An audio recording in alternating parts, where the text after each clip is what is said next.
ਸਾਹਿਬ JIO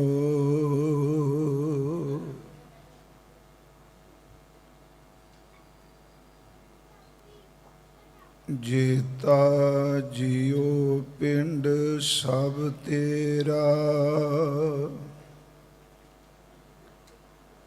ਤੂੰ ਅੰਤਰ ਜਾਮੀ ਪੁਰਖ ਭਗਵਾਨ।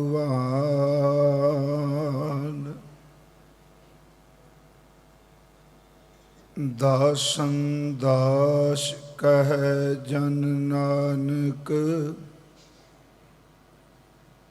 ਜਿਹਾ ਤੂੰ ਕਰਾਹੇ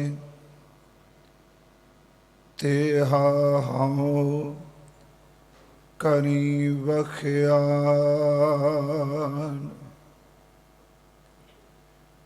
ਗਿਆਨ ਧਿਆਨ ਕਿਛ ਕਰਮ ਨ ਜਾਣਾ, ਸਾਰ ਨ ਜਾਣਾ ਤੇਰੀ। ਸਭ ਤੇ ਵੱਡਾ ਸਤਿਗੁਰ ਨਾਨਕ, ਜਿਨ ਕਲ ਰਾਖੀ ਮੇਰੀ। ਡੰਡੌਤ ਬੰਧਨ ਅਨਿਕ ਵਾਰ, ਸਰਬ ਕਲਾ ਸਮਰੱਥ। ਡੋਲਨ ਤੇ ਰਾਖੋ ਪ੍ਰਭੂ, ਨਾਨਕ ਦੇ ਕਰ ਹੱਥ। ਸਤਨਾਮ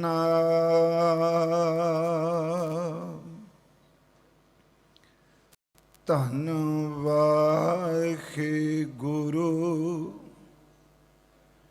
ਸਾਹਿਬ ਜੀਓ।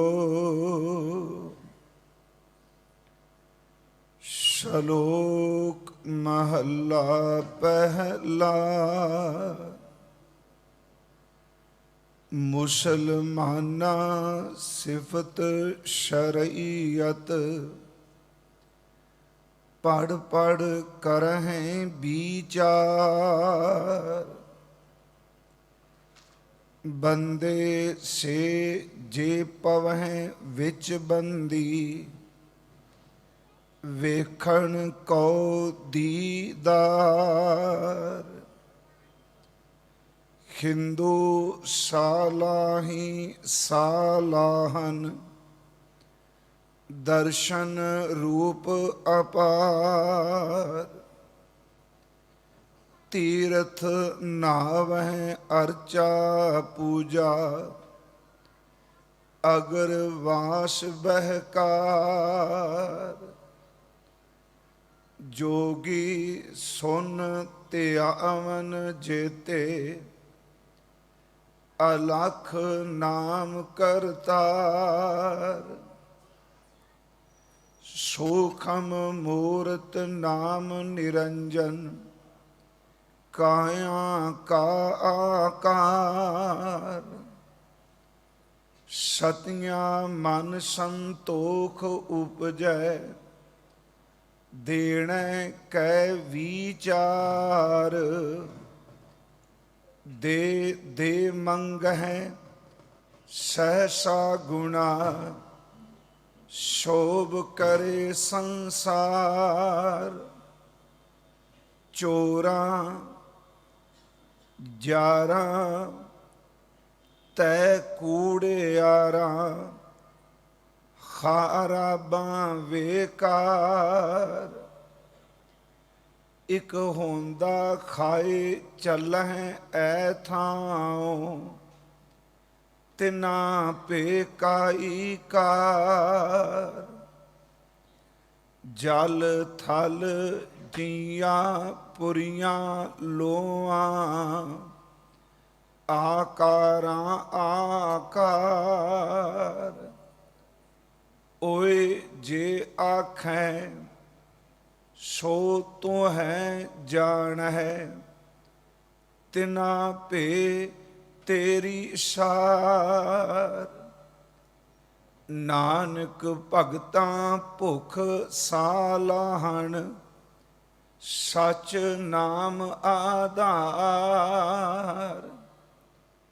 ਸਦਾ ਆਨੰਦ ਰਹਿ ਦਿਨ ਰਾਤੀ, ਗੁਣਵੰਤਿਆਂ ਪਾਛਾਰ।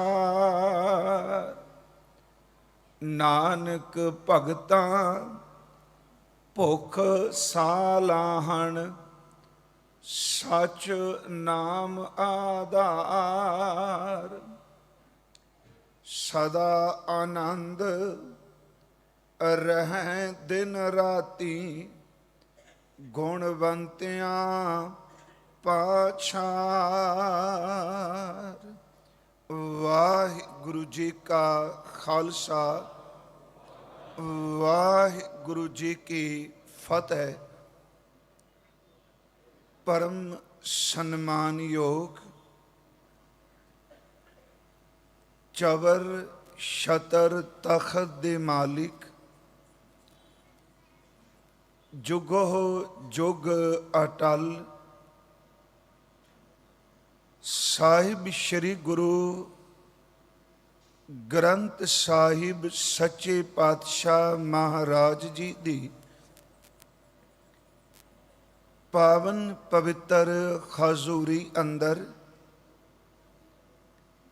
ਸੰਧਿਆ ਵੇਲੇ ਦੇ ਇਸ ਗੁਰਮਤਿ ਦੀਵਾਨ ਦੀ ਆਪ ਜੀ ਹਾਜ਼ਰੀ ਭਰ ਰਹੇ ਹੋ। ਦਾਸ ਵਿਚਾਰ ਦੀ ਆਰੰਭਤਾ ਤੋਂ ਪਹਿਲਾਂ ਇੱਕ ਅਰਜ਼ ਜ਼ਰੂਰ ਕਰ ਦੇਵੇ। ਆਪ ਰੋਜ਼ਾਨਾ PTC ਚੈਨਲ ਤੇ ਜਿੱਥੇ ਲਾਈਵ ਕਥਾ ਗੁਰਦੁਆਰਾ ਮੰਜੀ ਸਾਹਿਬ ਦੀਵਾਨ ਖਾਲ ਤੋਂ ਸਰਵਣ ਕਰਦੇ ਹੋ,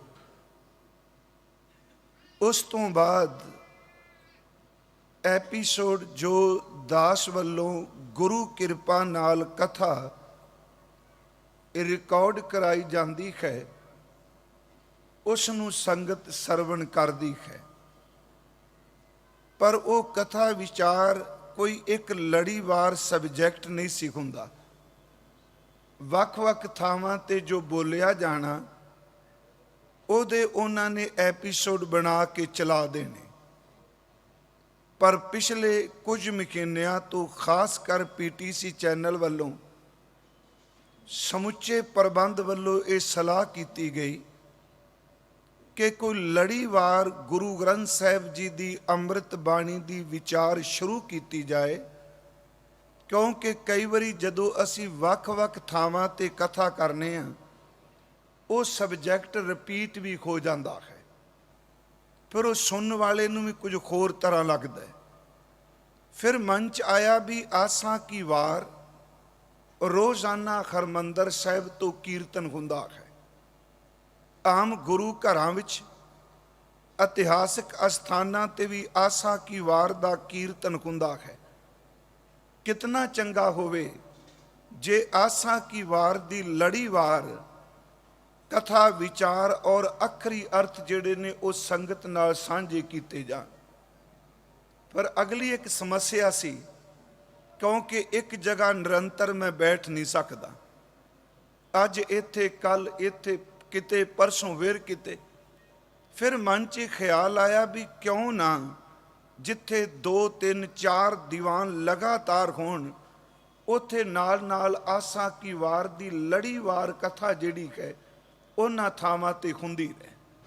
ਦਾਸ ਪਿਛਲੇ ਦਿਨੀ ਨਿਊਜ਼ੀਲੈਂਡ ਸੀ, ਚੈਨਲ ਵੱਲੋਂ ਉੱਥੇ ਵੀ ਜਾ ਕੇ ਆਸਾ ਕੀ ਵਾਰ ਹੀ ਰਿਕਾਰਡ ਕੀਤੀ ਗਈ। ਅੱਜ ਜਿਹੜੀ ਲੜੀ ਤੇ ਜਿਨ੍ਹਾਂ ਅੰਮ੍ਰਿਤ ਬਚਨਾਂ ਤੇ ਅਸੀਂ ਲੜੀਵਾਰ ਵਿਚਾਰ ਕਰਦੇ ਪਹੁੰਚ ਰਹੇ ਹਾਂ, ਅੱਜ ਆਪ ਨੇ 6ਵੀਂ ਪੌੜੀ ਨਾਲ ਹਜ਼ੂਰ ਦਾ ਜੋ ਸ਼ਲੋਕ ਦਰਜ ਹੈ, ਪੌੜੀ 6ਵੀਂ ਹੈ ਆਸਾ ਕੀ ਵਾਰ ਦੀ, ਤੇ ਇਸ ਦੇ ਨਾਲ 2 ਸ਼ਲੋਕ ਦਰਜ ਨੇ ਧੰਨ ਗੁਰੂ ਨਾਨਕ ਸਾਹਿਬ ਮਹਾਰਾਜ ਜੀ ਦੇ। ਪਹਿਲੇ ਸ਼ਲੋਕ ਦਾ ਪਾਠ ਆਪ ਜੀ ਨੇ ਸਰਵਣ ਕੀਤਾ। ਉਸ ਤੋਂ ਅਗਲੇ ਸ਼ਲੋਕ ਦੀ ਵਿਚਾਰ ਜਿਉਂ-ਜਿਉਂ ਇਹ ਸ਼ਲੋਕ ਵਿਚਾਰੇ ਜਾਣਗੇ, ਉਹ ਆਪ ਸੰਗਤ ਨਾਲ ਜ਼ਰੂਰ ਸਾਂਝ ਪਾਈ ਜਾਏਗੀ। ਮੈਂ ਆਰੰਭ 'ਚ ਚਾਹ ਬੇਨਤੀ ਕੀਤੀ ਇਸ ਵਾਰ ਕੋਈ ਇਤਿਹਾਸਕ ਤੱਥ ਨਹੀਂ, ਕੋਈ ਇਤਿਹਾਸ ਦੇ ਘਟਨਾਕ੍ਰਮ ਦੀ ਕਥਾ ਨਹੀਂ। ਸਿਰਫ ਮੇਰੀ ਇੱਕ ਬੇਨਤੀ ਹੈ, ਮੈਂ ਇਤਿਹਾਸਕ ਸਾਖੀ ਸੁਣਾਵਾਂਗਾ। ਆਪ ਤਵੱਜੋ ਦੇ ਕੇ ਬੜੇ ਧਿਆਨ ਦੇ ਨਾਲ ਉਸ ਸਾਖੀ ਨੂੰ ਸਰਵਣ ਕਰ ਲਓਗੇ। ਪਰ ਸੱਚ ਇਹ ਜੇ ਗੁਰੂ ਕੇ ਸਿੱਖੋ, ਜੋ ਕੁਝ ਅਸੀਂ ਸਿੱਖਣਾ ਹੈ ਉਹ ਗੁਰੂ ਗ੍ਰੰਥ ਸਾਹਿਬ ਦੇ ਸ਼ਬਦ ਵਿੱਚੋਂ ਸਾਨੂੰ ਮਿਲਣਾ ਹੈ। ਇਤਿਹਾਸ ਤਾਂ ਸ਼ਬਦ ਦੀ ਇੱਕ ਵਿਆਖਿਆ ਹੈ। ਅੱਜ ਧੰਨ ਗੁਰੂ ਨਾਨਕ ਸਾਹਿਬ ਜੀ ਦੀ 6ਵੀਂ ਪੌੜੀ ਨਾਲ ਜੋ ਪਹਿਲਾ ਸ਼ਲੋਕ ਹੈ, ਇਸ ਦੀ ਵਿਚਾਰ ਆਰੰਭ ਕਰਨ ਤੋਂ ਪਹਿਲਾਂ ਆਪ ਜਿਤਨੇ ਗੁਰੂ ਚਰਨਾਂ ਵਿੱਚ ਹਾਜ਼ਰ ਹੋ, ਉਪਸਥਿਤ ਹੋ, ਮੈਂ ਅਰਜ਼ ਕਰਾਂਗਾ ਕਿ ਤੁਸੀਂ ਟੇਕ ਕੇ ਮੈਨੂੰ ਆਸੀਸ ਬਖਸ਼ੋ, ਕਿਉਂਕਿ ਵਿੱਚ ਸੰਗਤ ਹਰ ਪ੍ਰਭ ਵਸ ਹੈ ਜੀਓ। ਸੰਗਤ ਵਿੱਚ ਆਪ ਪਾਰ ਬ੍ਰਹਮ ਪਰਮੇਸ਼ਵਰ ਵਸਦਾ ਹੈ। ਕਰੋ ਕਿਰਪਾ ਸਾਧ ਸੰਗਤ, ਆਪ ਜੀ ਆਸੀਸ ਬਖਸ਼ਦੇ ਹੋਏ ਉਚਾਰਨ ਕਰੋ ਜੀ, ਸਤਨਾਮ ਸ਼੍ਰੀ ਵਾਹਿਗੁਰੂ ਜੀ। ਕਰੋ ਬਖਸ਼ਿਸ਼, ਫਿਰ ਉਚਾਰਨ ਕਰੋ ਜੀ, ਸਤਨਾਮ ਸ਼੍ਰੀ ਵਾਹਿਗੁਰੂ ਜੀ। ਜੋ ਅੰਮ੍ਰਿਤ ਸ਼ਲੋਕ ਆਪ ਜੀ ਨੇ ਸਰਵਣ ਕੀਤਾ, ਇੱਕ ਤਾਂ ਇਹ ਗੱਲ ਅਸੀਂ ਯਾਦ ਰੱਖੀਏ, ਜਦੋਂ ਸਤਿਗੁਰੂ ਕਿਸੇ ਦੂਸਰੇ ਮਤ ਦੀ ਗੱਲ ਕਰਦੇ ਨੇ ਤੇ ਅਕਸਰ ਉਸ ਮਤ ਦਾ ਜ਼ਿਕਰ, ਉਹਦੇ ਸਿਧਾਂਤਾਂ ਦਾ ਜ਼ਿਕਰ ਆਰੰਭ ਵਿੱਚ ਕਰ ਦੇਣਗੇ। ਫਿਰ ਜਦੋਂ ਉਸ ਸ਼ਬਦ ਦੇ ਅਖੀਰ ਤੇ ਆਪਾਂ ਜਾਵਾਂਗੇ ਤੇ ਗੁਰੂ ਸਾਹਿਬ ਫਿਰ ਆਪਣਾ ਮਤ ਗੁਰਮਤ ਕੀ ਕਹਿੰਦੀ ਹੈ, ਉਹ ਅਖੀਰਲੀਆਂ ਤੁਕਾਂ ਵਿੱਚ ਕਈ ਵਾਰੀ ਮਹਾਰਾਜ ਬਿਆਨ ਕਰਦੇ ਨੇ। ਜਿਵੇਂ ਇਸ ਸ਼ਲੋਕ ਵਿੱਚ ਪਹਿਲਾਂ ਮੁਸਲਮਾਨਾਂ ਸ਼ਬਦ ਆਇਆ, ਉਸ ਤੋਂ ਬਾਅਦ ਹਿੰਦੂ ਸ਼ਬਦ ਆਇਆ, ਤੀਸਰਾ ਸ਼ਬਦ ਜੋਗੀ ਆਇਆ। ਇਹਨਾਂ ਤਿੰਨਾਂ ਦਾ ਜ਼ਿਕਰ ਕਰਨ ਤੋਂ ਬਾਅਦ ਚੌਥਾ ਸ਼ਬਦ ਸਤੀਆਂ ਦਾਨੀਆਂ ਦਾ ਆਇਆ। ਇਹਨਾਂ ਚਾਰਾਂ ਦੇ ਜ਼ਿਕਰ ਤੋਂ ਬਾਅਦ ਫਿਰ ਮਹਾਰਾਜ ਜੀ ਨੇ ਜਿਹੜਾ ਪੰਜਵਾਂ ਸ਼ਬਦ ਲਿਆ ਹੈ, ਉਸ ਵਿੱਚ ਧਰਮ ਦੇ ਬਿਲਕੁਲ ਜਿਹੜੇ ਵਿਪਰੀਤ ਨੇ, ਉਹਨਾਂ ਵਿੱਚ ਚੋਰ ਨੇ, ਉਹਨਾਂ ਵਿੱਚ ਵਿਚਾਰੀ ਨੇ, ਉਹਨਾਂ ਵਿੱਚ ਝੂਠ ਬੋਲਣ ਵਾਲੇ ਨੇ, ਉਹਦੇ ਵਿੱਚ ਖਰਾਬੀਆਂ ਪੈਦਾ ਕਰਨ ਵਾਲੇ, ਮਾੜੀਆਂ ਕਰਮ ਕਰਤੂਤਾਂ ਕਰਨ ਵਾਲੇ, ਫਿਰ ਉਹਨਾਂ ਦਾ ਜ਼ਿਕਰ ਕੀਤਾ ਗਿਆ। ਉਸ ਤੋਂ ਬਾਅਦ ਸਤਿਗੁਰਾਂ ਨੇ ਇਸ ਦ੍ਰਿਸ਼ਟਮਾਨ ਵਿੱਚ ਜੋ ਕੁਝ ਪਰਮਾਤਮ ਦੇਵ ਨੇ ਸਿਰਜਿਆ, ਉਸ ਦਾ ਜ਼ਿਕਰ ਕੀਤਾ ਹੈ। ਅੰਤ ਤੇ ਫਿਰ ਸਤਿਗੁਰਾਂ ਨੇ ਆਪਣਾ ਸਿਧਾਂਤ ਦੱਸਿਆ ਕਿ ਨਾਨਕ ਭਗਤਾਂ ਭੁੱਖ ਸਲਾਹਣ, ਸਚ ਨਾਮ ਆਧਾਰ। ਇਹ ਕੁਝ ਬੇਨਤੀਆਂ ਨੇ ਆਰੰਭ 'ਚ। ਦੇਖੋ, ਜਿਤਨੇ ਵੀ ਇਸ ਸੰਸਾਰ ਵਿੱਚ ਧਰਮ ਨੇ, ਹਰ ਧਰਮ ਨੇ ਆਪਣੇ ਕੋਈ ਕਾਇਦਾ ਕਾਨੂੰਨ, ਕੋਈ ਅਸੂਲ ਬਣਾਏ ਨੇ। ਉਹਨੂੰ ਅਸੂਲ ਕਹਿ ਲਓ, ਉਹਨੂੰ ਸ਼ਰਾ ਕਹਿ ਲਓ, ਉਹਨੂੰ ਮਰਿਆਦਾ ਸ਼ਬਦ ਕਹਿ ਲਓ, ਜਾਂ ਉਹਨੂੰ ਜੀਵਨ ਜੀਣ ਦੀ ਜੁਗਤੀ ਕਹਿ ਲਓ। ਧਿਆਨ ਨਾਲ ਮੇਰੀ ਬੇਨਤੀ ਸੁਣਿਓ ਤਾਂ ਸਮਝ ਪੈ ਗਈ ਇਸ ਪੂਰੇ ਸ਼ਲੋਕ ਦੀ, ਕਿਉਂਕਿ ਇਸ ਸ਼ਲੋਕ 'ਚ ਕਿਸੇ ਦੇ ਧਰਮ ਤੇ ਕਟਾਕਸ਼ ਨਹੀਂ ਕੀਤਾ ਗਿਆ। ਅਸਲ 'ਚ ਇਸ ਦੀ ਗਹਿਰਾਈ ਵੀ ਜਾਓਗੇ, ਆਪ ਸਾਰੇ ਸਹਿਮਤ ਹੋਵੇਗੇ ਗੁਰੂ ਨਾਨਕ ਸਾਹਿਬ ਕਹਿਣਾ ਕੀ ਚਾਹੁੰਦੇ ਨੇ। ਮੈਂ ਫਿਰ ਅਰਜ਼ ਕਰਾਂ, ਜਿੰਨੇ ਵੀ ਸੰਸਾਰ ਵਿੱਚ ਧਰਮ ਨੇ, ਹਰ ਧਰਮ ਦੇ ਆਪੋ ਆਪਣੇ ਅਸੂਲ ਨੇ, ਉਹਨਾਂ ਦੀ ਆਪਣੀ ਆਪੋ ਸ਼ਰ੍ਹਾ ਹੈ, ਆਪਣੀ ਆਪਣੀ ਮਰਿਆਦਾ ਹੈ। ਆਪਣੇ ਆਪਣੇ ਅਨੁਯਾਈਆਂ ਨੂੰ ਜੀਵਨ ਦੀ ਸੇਧ ਦੇਣ ਲਈ, ਜੀਵਨ ਜੀਣ ਦੀ ਢੰਗ ਦੀ ਸੇਧ ਦਿੱਤੀ ਗਈ ਹੈ। ਪਰ ਦੁੱਖ ਇਸ ਚੀਜ਼ ਦਾ ਕਿ ਸਾਰਿਆਂ ਦਾ ਮਕਸਦ ਸਿਰਫ ਇੰਨਾ ਸੀ ਕਿ ਮੂਲ ਸਰੋਤ ਪਾਰ ਬ੍ਰਹਮ ਪਰਮੇਸ਼ਵਰ ਨਾਲ ਜੁੜਿਆ ਜਾਏ।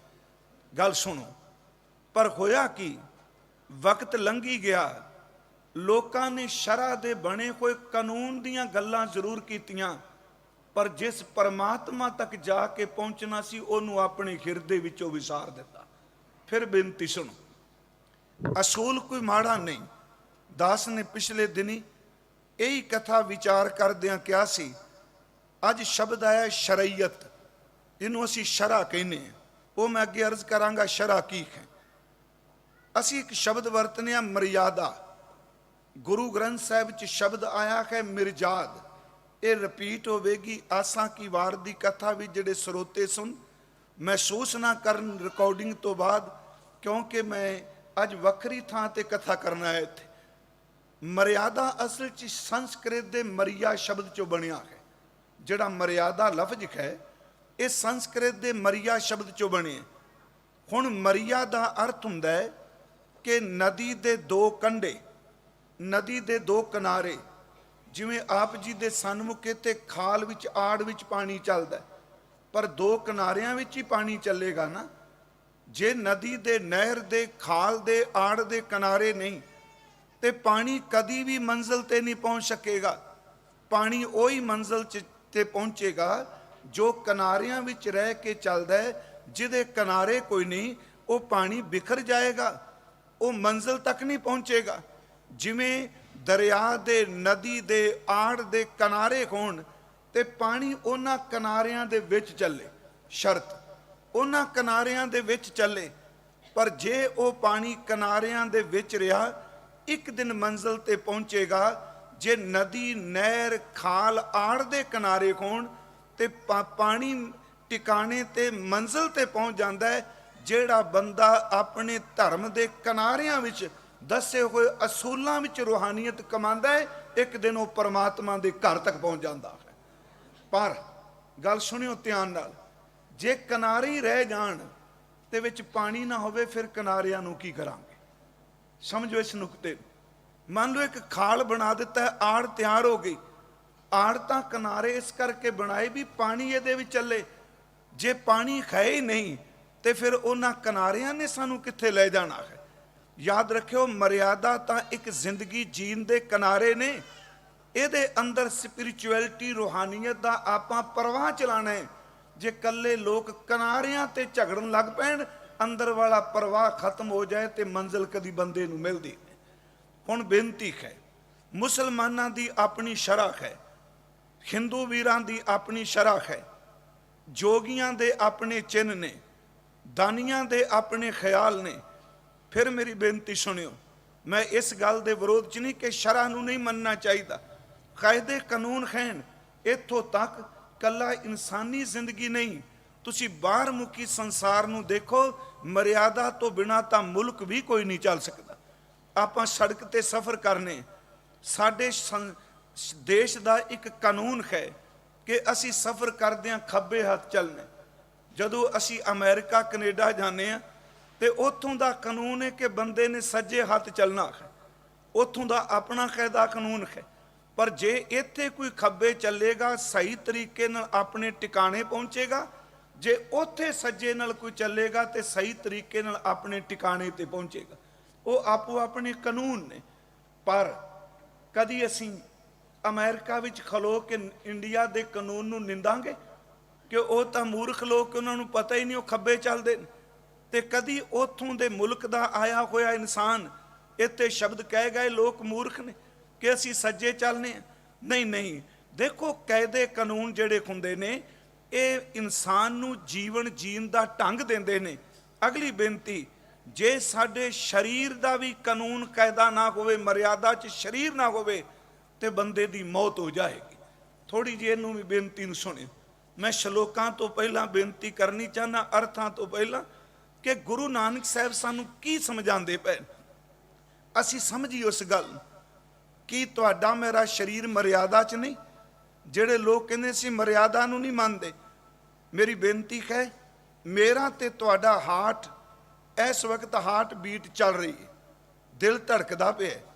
ਜਦੋਂ ਵੀ ਇਹ ਦਿਲ ਮਰਿਆਦਾ ਨੂੰ ਤੋੜ ਕੇ ਦਾਂ ਤੇਜ਼ ਹੋਵੇਗਾ ਜਾਂ ਮੱਧਮ ਪੈ ਜਾਏਗਾ, ਉਸੇ ਵਕਤ ਬੰਦਾ ਪਰੇਸ਼ਾਨ ਹੋਏਗਾ, ਡਾਕਟਰ ਕੋਲ ਜਾਏਗਾ, ਮੇਰੇ ਸਰੀਰ ਨੂੰ ਕੋਈ ਰੋਗ ਲੱਗ ਗਿਆ। ਕਿਉਂਕਿ ਦਿਲ ਆਪਣੀ ਮਰਿਆਦਾ ਤੋੜ ਜਾਏ, ਬੰਦੇ ਦੀ ਮੌਤ ਹੋ ਜਾਂਦੀ। ਬਲੱਡ ਪ੍ਰੈਸ਼ਰ ਹੈ, ਇਹ ਮਰਿਆਦਾ ਵੀ ਚੱਲਦਾ ਹੈ। ਜਦੋਂ ਇਹ ਵੀ ਮਰਿਆਦਾ ਨੂੰ, ਕਾਨੂੰਨ ਨੂੰ ਤੋੜਦਾ ਹੈ, ਇਹ ਵੱਧ ਚਾਹੇ ਤੇ ਘਟ ਜਾਏ ਤੇ ਬੰਦੇ ਦੀ ਮੌਤ ਤੱਕ ਹੋ ਜਾਂਦੀ। ਮੈਂ ਬੇਨਤੀ ਕਰਾਂ, ਕੱਲਾ ਇਹ ਹੀ ਨਹੀਂ, ਸਾਡੀਆਂ ਕਿਡਨੀਆਂ ਨੇ, ਕੀ ਇਹ ਕਿਸੇ ਕਾਨੂੰਨ ਦੇ ਅਧੀਨ ਖੂਨ ਨਹੀਂ ਸਾਫ਼ ਕਰਦੀਆਂ? ਸਿਆਣੇ ਵਿਦਵਾਨ ਡਾਕਟਰ ਕਹਿੰਦੇ ਨੇ 6.5 ਲੱਖ ਗੈਲਨ ਇੱਕ ਤੰਦਰੁਸਤ ਬੰਦੇ ਦੀ ਬਾਡੀ ਦਾ ਖੂਨ ਕਿਡਨੀਆਂ 1 ਸਾਲ ਵੀ ਸਾਫ਼ ਕਰਦੀਆਂ 6.5 ਲੱਖ ਗੈਲਨ। ਪਰ ਜੇ ਕਿਡਨੀ ਆਪਣੇ ਖੂਨ ਸਾਫ਼ ਕਰਨ ਦੇ ਕਾਇਦੇ ਕਾਨੂੰਨ ਨੂੰ ਤੋੜ ਜਾਏ, ਦੇਖੋ ਬੰਦੇ ਦੀ ਹਾਲਤ ਕਿੰਨੀ ਮੰਦੀ ਹੁੰਦੀ।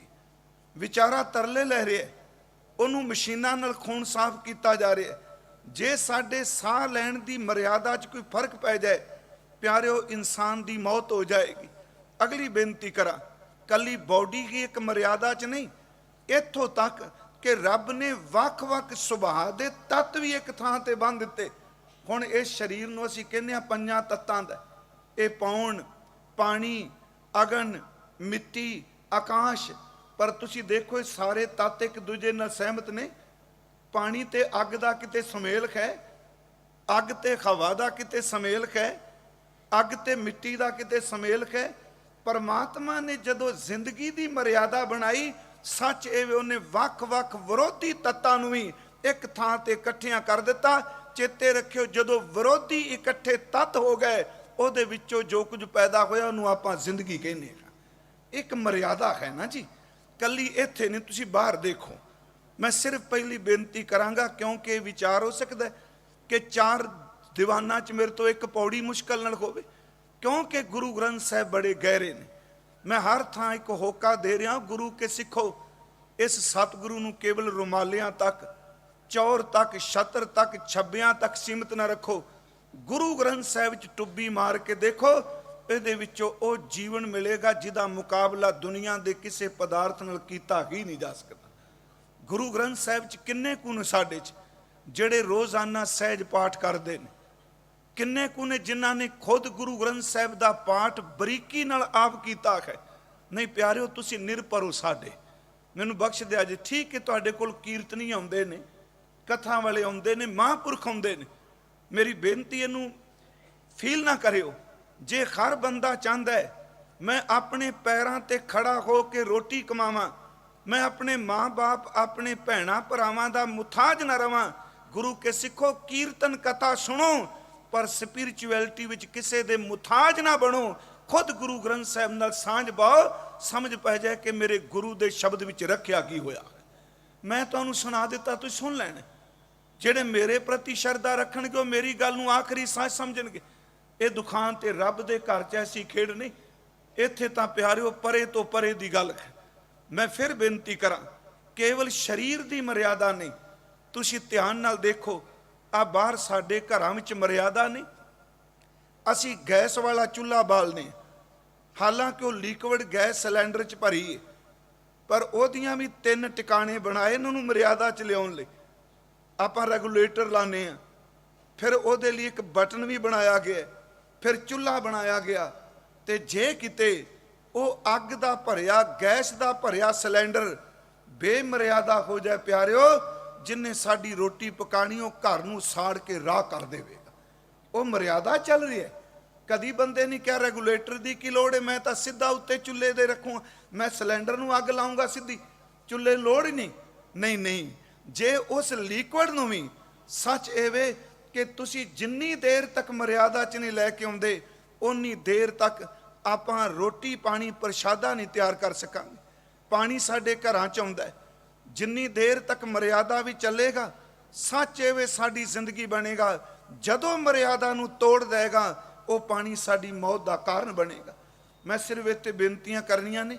ਇਸਲਾਮ ਦੀ ਸ਼ਰ੍ਹਾ ਆਪਣੀ ਹੈ, ਹਿੰਦੂ ਮਤ ਦੀ ਵਿਧਾਨ ਕਾਨੂੰਨ, ਕਾਇਦਾ ਕਾਨੂੰਨ ਆਪਣੇ, ਜੋਗੀ ਆਪਣੇ ਧਿਆਨ ਦੀ ਗੱਲ ਕਰਦੇ ਨੇ, ਦਾਨੀਆਂ ਨੇ ਆਪਣੀ ਗੱਲ ਕੀਤੀ। ਪਰ ਮੇਰੇ ਗੁਰੂ ਨਾਨਕ ਸਾਹਿਬ ਕਹਿੰਦੇ ਨੇ, ਉਹ ਦੁਨੀਆ ਦੇ ਲੋਗੋ, ਇੱਕ ਦੂਜੇ ਦੀ ਸ਼ਰ੍ਹਾ ਨੂੰ, ਇੱਕ ਦੂਜੇ ਦੀ ਮਰਿਆਦਾ ਨੂੰ ਭੰਡਣ ਦੀ ਥਾਂ ਤੁਸੀਂ ਅਸਲੀ ਗੁਣਾਂ ਨੂੰ ਜਾਣ ਜਾਂਦੇ ਤੇ ਸੱਚ ਐਵੇਂ ਨਫ਼ਰਤ ਤੋਂ ਬਚ ਕੇ ਤੁਹਾਡਾ ਪਾਰ ਉਤਾਰਾ ਹੋ ਜਾਂਦਾ। ਆਓ ਮੈਂ ਥੋੜੀ ਜੀ ਬੇਨਤੀ ਕਰਨੀ ਚਾਹਾਂਗਾ, ਕਿਉਂਕਿ ਅਸੀਂ ਕਿਸੇ ਦੇ ਧਰਮ ਨੂੰ ਮਜ਼ਾਕ, ਇਹ ਮਤ ਸਮਝਣਾ ਕਿ ਮਜ਼ਾਕ ਸ਼ਬਦ ਕਹਿ ਗੁਰਦੇਵ ਨੇ।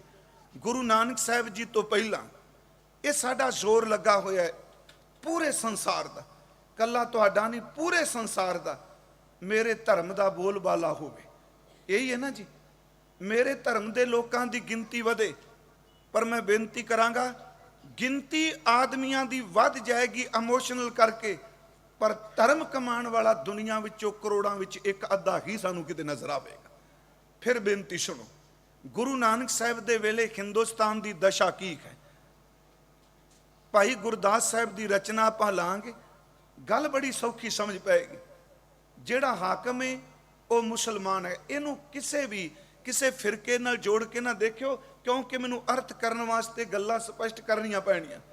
ਇਹ ਆਪਾਂ ਪਚਾਕਾਂ ਮਾਰ ਕੇ ਵੀ ਨਿਕਲ ਸਕਦੇ ਵੀ ਚਲੋ ਕਿਸੇ ਨੂੰ ਖੁਸ਼ ਕਰ ਲਈ ਮੈਂ ਅਰਥ ਲੁਕਾ ਦਿਆਂ, ਨਹੀਂ, ਮੈਂ ਗੁਰੂ ਦਾ ਦੇਣਦਾਰ ਹੋਵਾਂਗਾ। ਇੱਕ ਪਾਸੇ ਇਸਲਾਮ ਹੈ, ਦੂਜੇ ਪਾਸੇ ਸਨਾਤਨ ਮਤ ਹੈ। ਇੱਕ ਪਾਸੇ ਮੁੱਲਾ ਹੈ, ਦੂਸਰੇ ਪਾਸੇ ਪੰਡਿਤ ਹੈ। ਇੱਕ ਪਾਸੇ ਸ਼ਬਦ ਰਾਮ ਹੈ, ਦੂਸਰੇ ਪਾਸੇ ਸ਼ਬਦ ਰਹੀਮ ਹੈ। ਇੱਕ ਪਾਸੇ वेद है, दूसरा कह रहा मेरा कतेब है। एक कह रहा कि दक्षिण पासे जगन्नाथ है, दूसरा कहता नहीं पश्चिम वाले पासे झुकोगे तो अल्लाह की इबादत होगी, जो अज महाराज कह रहे हैं। कमाल की गल, एक राम ते एक रहीम, एक वेद ते एक कतेब, एक गंगा ते एक मक्का, एक दक्षिण ते एक पश्चिम, पर आपस में धर्म की गल करने वाले एक दूजे नूं इन्नी नफरत नाल देखते हैं कि शायद इन्नी नफरत नाल जानवर भी एक दूजे नूं ना देखता हो। बेनती ध्यान नाल सुन, भाई गुरदास साहब ने अपनी रचना च ये पवित्र बचन कहन उन्हां दी पौड़ी, जिहड़े गुरसिख पाठ करते हैं उन्हां नूं पता है अक्सर गुरु नानक साहब दे पुरब ते पौड़ी सुनाई जाती। चार वर्ण, चार मजहबां, जग विच हिंदू मुसलमाने की कर रहे हैं, एक दूजे का मजाक किवें उड़ाया जा रहा है। चार वर्ण, खत्री ब्राह्मण शूद वैश्य, चार मजहबां, जग विच हिंदू मुसलमाने। अगे भाई साहब कहते खुदी, बखीली, तकबरी, खिंजो तान करेन तिगाने। एक दूजे के प्रति बखीली नफरत है, खिंजो तान है। एक दूजे के धर्म के चिन्हों का मजाक उड़ाया जा रहा है। एक दूजे के धर्म अस्थान ते धर्म निशान नूं नफरत की निगाह नाल देखा जा रहा है। महाराज कह रहे हैं कि खुदी बखीली, तकबरी, खिंजो तान करेन तिगाने। गंग बनारस हिंदुआ, मक्का काबा मुसलमान।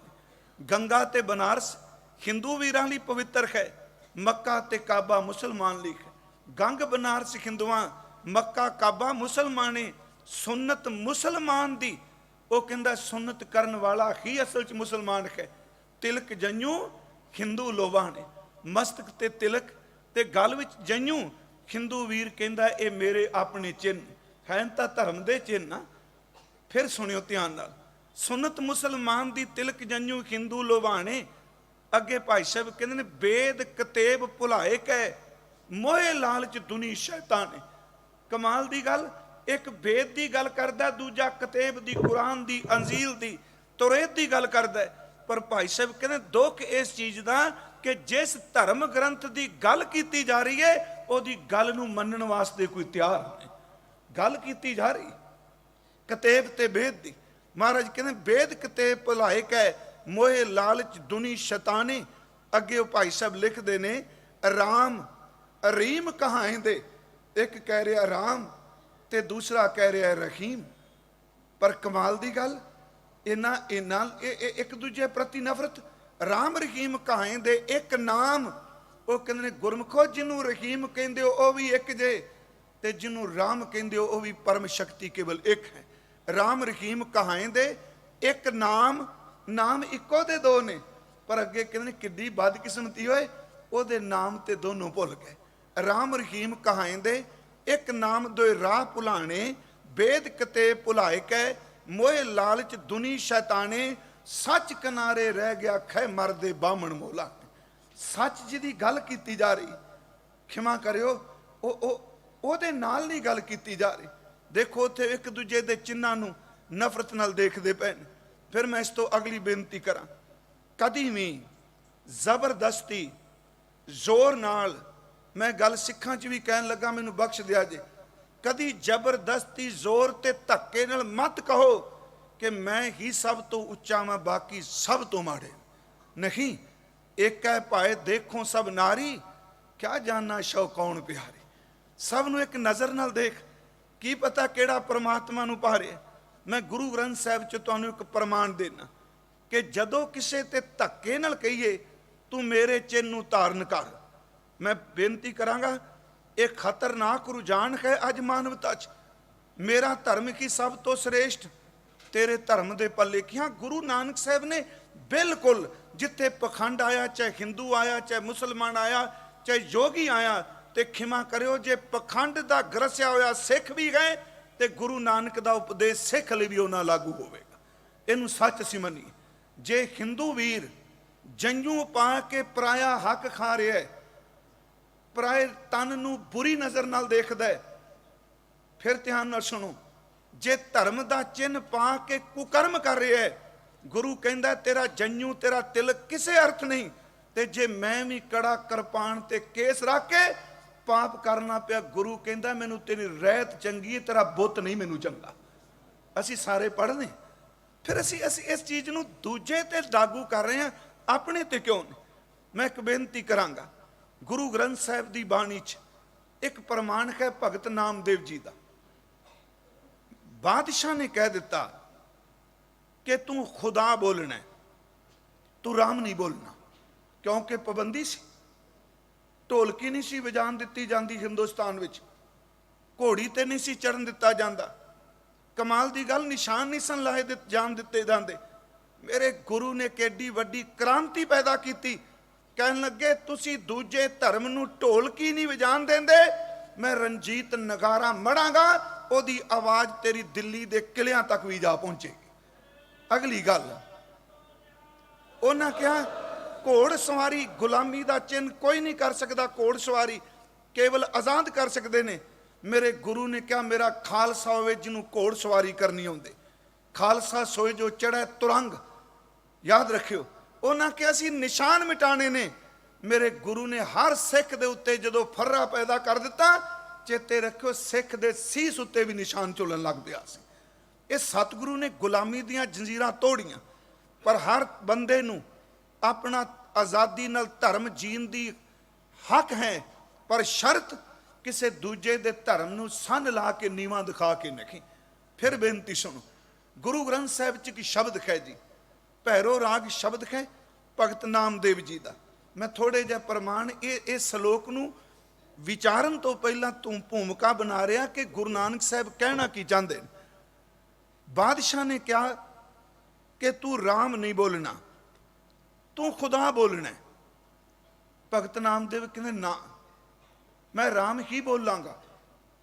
ਉਹਦੇ ਹੱਥਾਂ 'ਚ, ਭਗਤ ਜੀ ਦੇ ਹੱਥਾਂ 'ਚ ਹੱਥ ਕੜੀਆਂ ਲੋਹੇ ਦੀਆਂ ਲਾ ਦਿੱਤੀਆਂ, ਪੈਰਾਂ ਵਿੱਚ ਸੰਗਲ ਪਾ ਕੇ ਜੰਜੀਰਾਂ ਪਾ ਦਿੱਤੀਆਂ, ਤੇ ਇੱਥੋਂ ਤੱਕ ਜਦੋਂ ਉਹਨਾਂ ਨੂੰ ਜਕੜ ਕੇ ਹੱਥ ਕੜੀਆਂ ਨਾਲ ਤੇ ਲੋਹੇ ਦੀਆਂ ਬੇੜੀਆਂ ਨਾਲ ਸੱਟਿਆ, ਤੇ ਮਾਂ ਆ ਗਈ। ਉਹਨੇ ਕਿਹਾ ਨਾਮਦੇਵ, ਕਹਿਣ ਲੱਗੇ ਦੱਸ ਅੰਮਾ।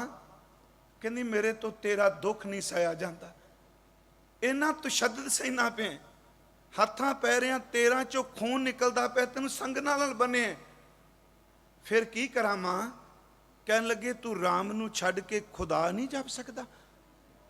ਕੀ ਖੁਦਾ ਤੇ ਰਾਮ ਵਿੱਚ ਕੋਈ ਫਰਕ ਹੈ?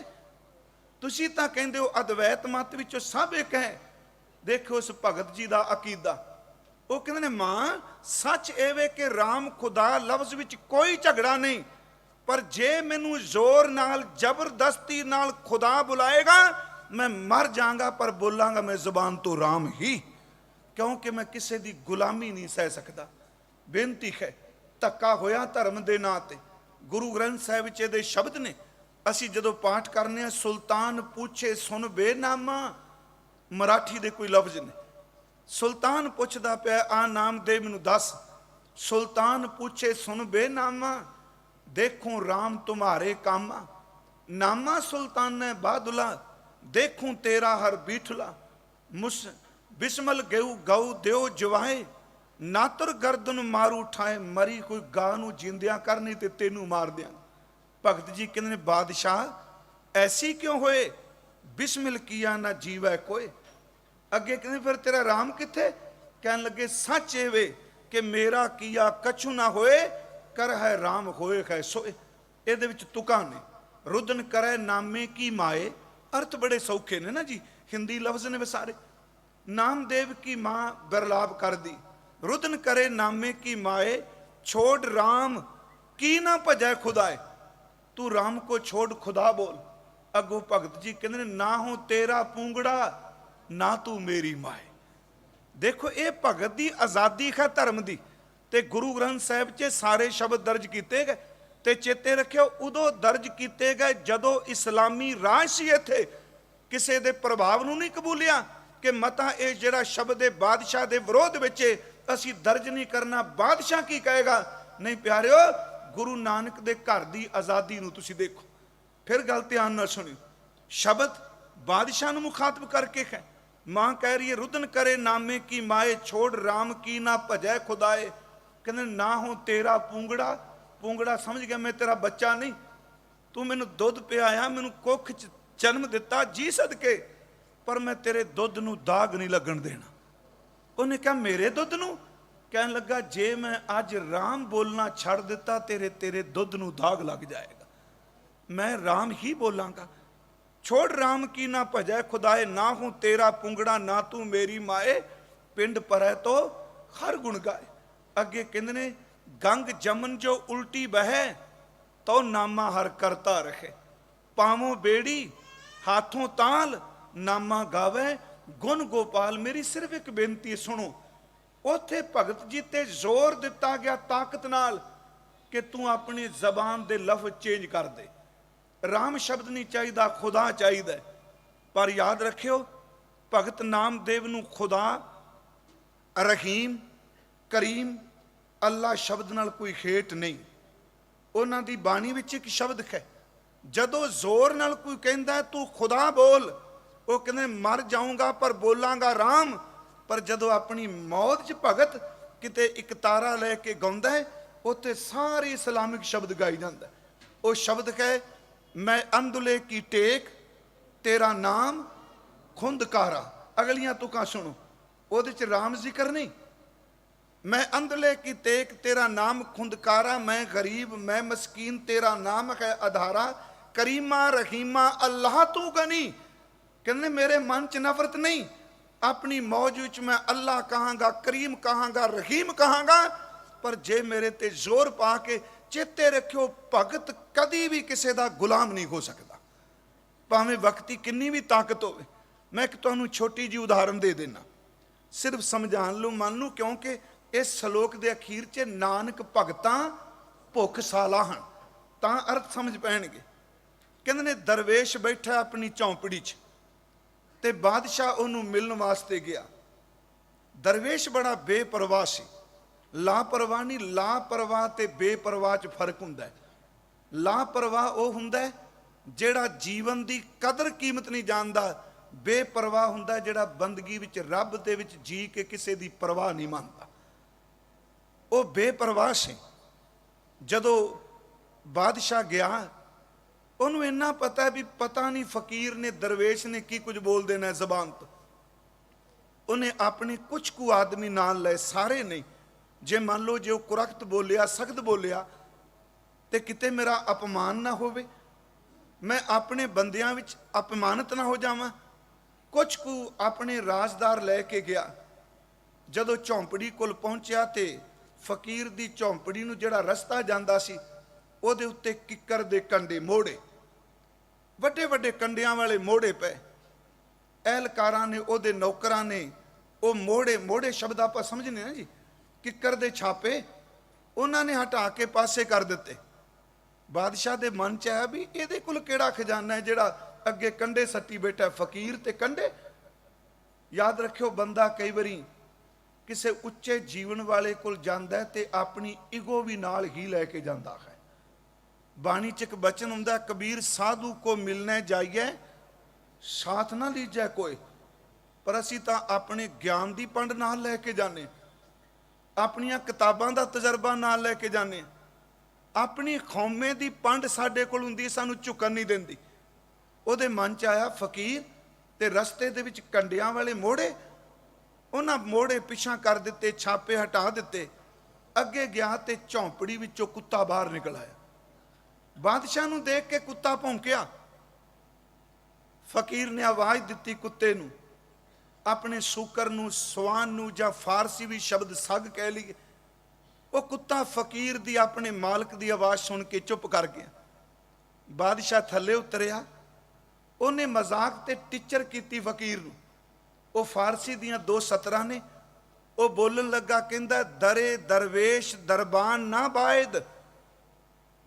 ਦਰੇ ਦਰਵੇਸ਼ ਦਾ ਮਤਲਬ ਦਰਵੇਸ਼ ਦੇ ਦਰ ਤੇ, ਦਰਬਾਨ ਨਾ ਬਾਇਦ। ਦਰਬਾਨ ਆਪਾਂ ਸਮਝਦੇ ਹਾਂ ਜੀ ਸੰਤਰੀ, ਅੱਜ ਦੀ ਲਫ਼ਜ਼ ਸ਼ਬਦਾਵਲੀ ਚ ਕਹਿ ਲਓ ਬਾਡੀਗਾਰਡ, ਅੰਗ ਰੱਖਿਅਕ।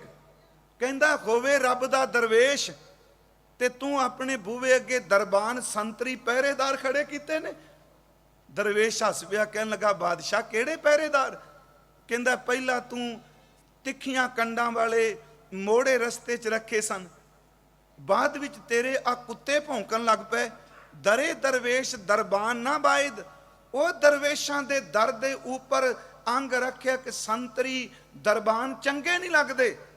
ਦਰਵੇਸ਼ ਬੋਲਿਆ, ਦੇਖੋ ਬੇਪਰਵਾਹੀ। ਉਹ ਕਹਿੰਦਾ ਬਬਾਇਦ, ਇਹ ਜ਼ਰੂਰੀ ਨੇ ਰੱਖਣੇ ਕੁੱਤੇ। ਬਾਦਸ਼ਾਹ ਕਹਿੰਦਾ ਕਿਉਂ? ਕਹਿੰਦਾ ਬਬਾਇਦ ਕੇ ਸਗੇ ਦੁਨੀਆ ਨਾ ਆਇਦ। ਮੈਂ ਕੁੱਤੇ ਇਸ ਕਰਕੇ ਰੱਖੇ ਨੇ ਤੇਰੇ ਵਰਗਾ ਹਲਕਾ ਕੁੱਤਾ ਨਾ ਕੋਈ ਆ ਜਾਏ। ਹੁਣ ਮੈਂ ਇੱਕ ਬੇਨਤੀ ਕਰਾਂ, ਇਹ ਬੇਪਰਵਾਹੀ ਕਿਸੇ ਕੋਲ ਹੋਵੇਗੀ? ਗੁਰੂ ਨਾਨਕ ਫਕੀਰ ਕੋਲ ਬੇਪਰਵਾਹੀ ਹੈ। ਮੇਰੇ ਬਾਬੇ ਨੂੰ ਕਿਸੇ ਦੀ ਕਾਨ ਨਹੀਂ, ਭਾਵੇਂ ਪੰਡਿਤ ਹੋਵੇ ਭਾਵੇਂ ਮੁੱਲਾ ਹੋਵੇ, ਖਿਮਾ ਕਰਿਓ, ਭਾਵੇਂ ਜੋਗੀ ਹੋਵੇ ਭਾਵੇਂ ਸੰਨਿਆਸੀ ਹੋਵੇ, ਭਾਵੇਂ ਤਪੀਸਰ ਹੋਵੇ ਭਾਵੇਂ ਬਾਬਰ ਹੋਵੇ ਤੇ ਭਾਵੇਂ ਦੌਲਤ ਖਾਂ ਹੋਵੇ, ਬਾਬਾ ਸੱਚ ਬੋਲਦਾ ਹੈ। ਫਿਰ ਮੇਰੀ ਬੇਨਤੀ ਸੁਣੋ, ਕਿਸੇ ਦੇ ਧਰਮ ਦੇ ਅਕੀਦੇ ਦੀ ਗੱਲ ਕਰਦੇ ਆ, ਇਹ ਕਹਿਣਾ ਮੈਂ ਹੀ ਚੰਗਾ ਵਾਂ ਬਾਕੀ ਸਭ ਝੂਠ। ਅੱਜ ਮੇਰਾ ਗੁਰੂ ਨਾਨਕ ਸਾਹਿਬ ਇਹਦਾ ਖੁਲਾਸਾ ਕਰ ਰਿਹਾ। ਗੱਲ ਚੱਲੀ ਮੁਸਲਮਾਨਾਂ ਦੀ ਸ਼ਰ੍ਹਾਂ ਦੀ। ਗੁਰੂ ਗ੍ਰੰਥ ਸਾਹਿਬ ਦੇ ਅੰਦਰ ਬਚਨ ਵੀ ਨੇ। ਇੱਥੇ ਸਾਹਿਬ ਨੇ ਕਿਹਾ ਸ਼ਲੋਕ ਮਹੱਲਾ ਪਹਿਲਾ। ਇਹ ਪਹਿਲੇ ਮਹੱਲੇ ਧੰਨ ਗੁਰੂ ਨਾਨਕ ਸਾਹਿਬ ਦਾ ਉਚਾਰਨ ਕੀਤਾ ਸ਼ਲੋਕ ਹੈ। 6ਵੀਂ ਪੌੜੀ ਦਾ ਪਹਿਲਾ ਸ਼ਲੋਕ ਹੈ।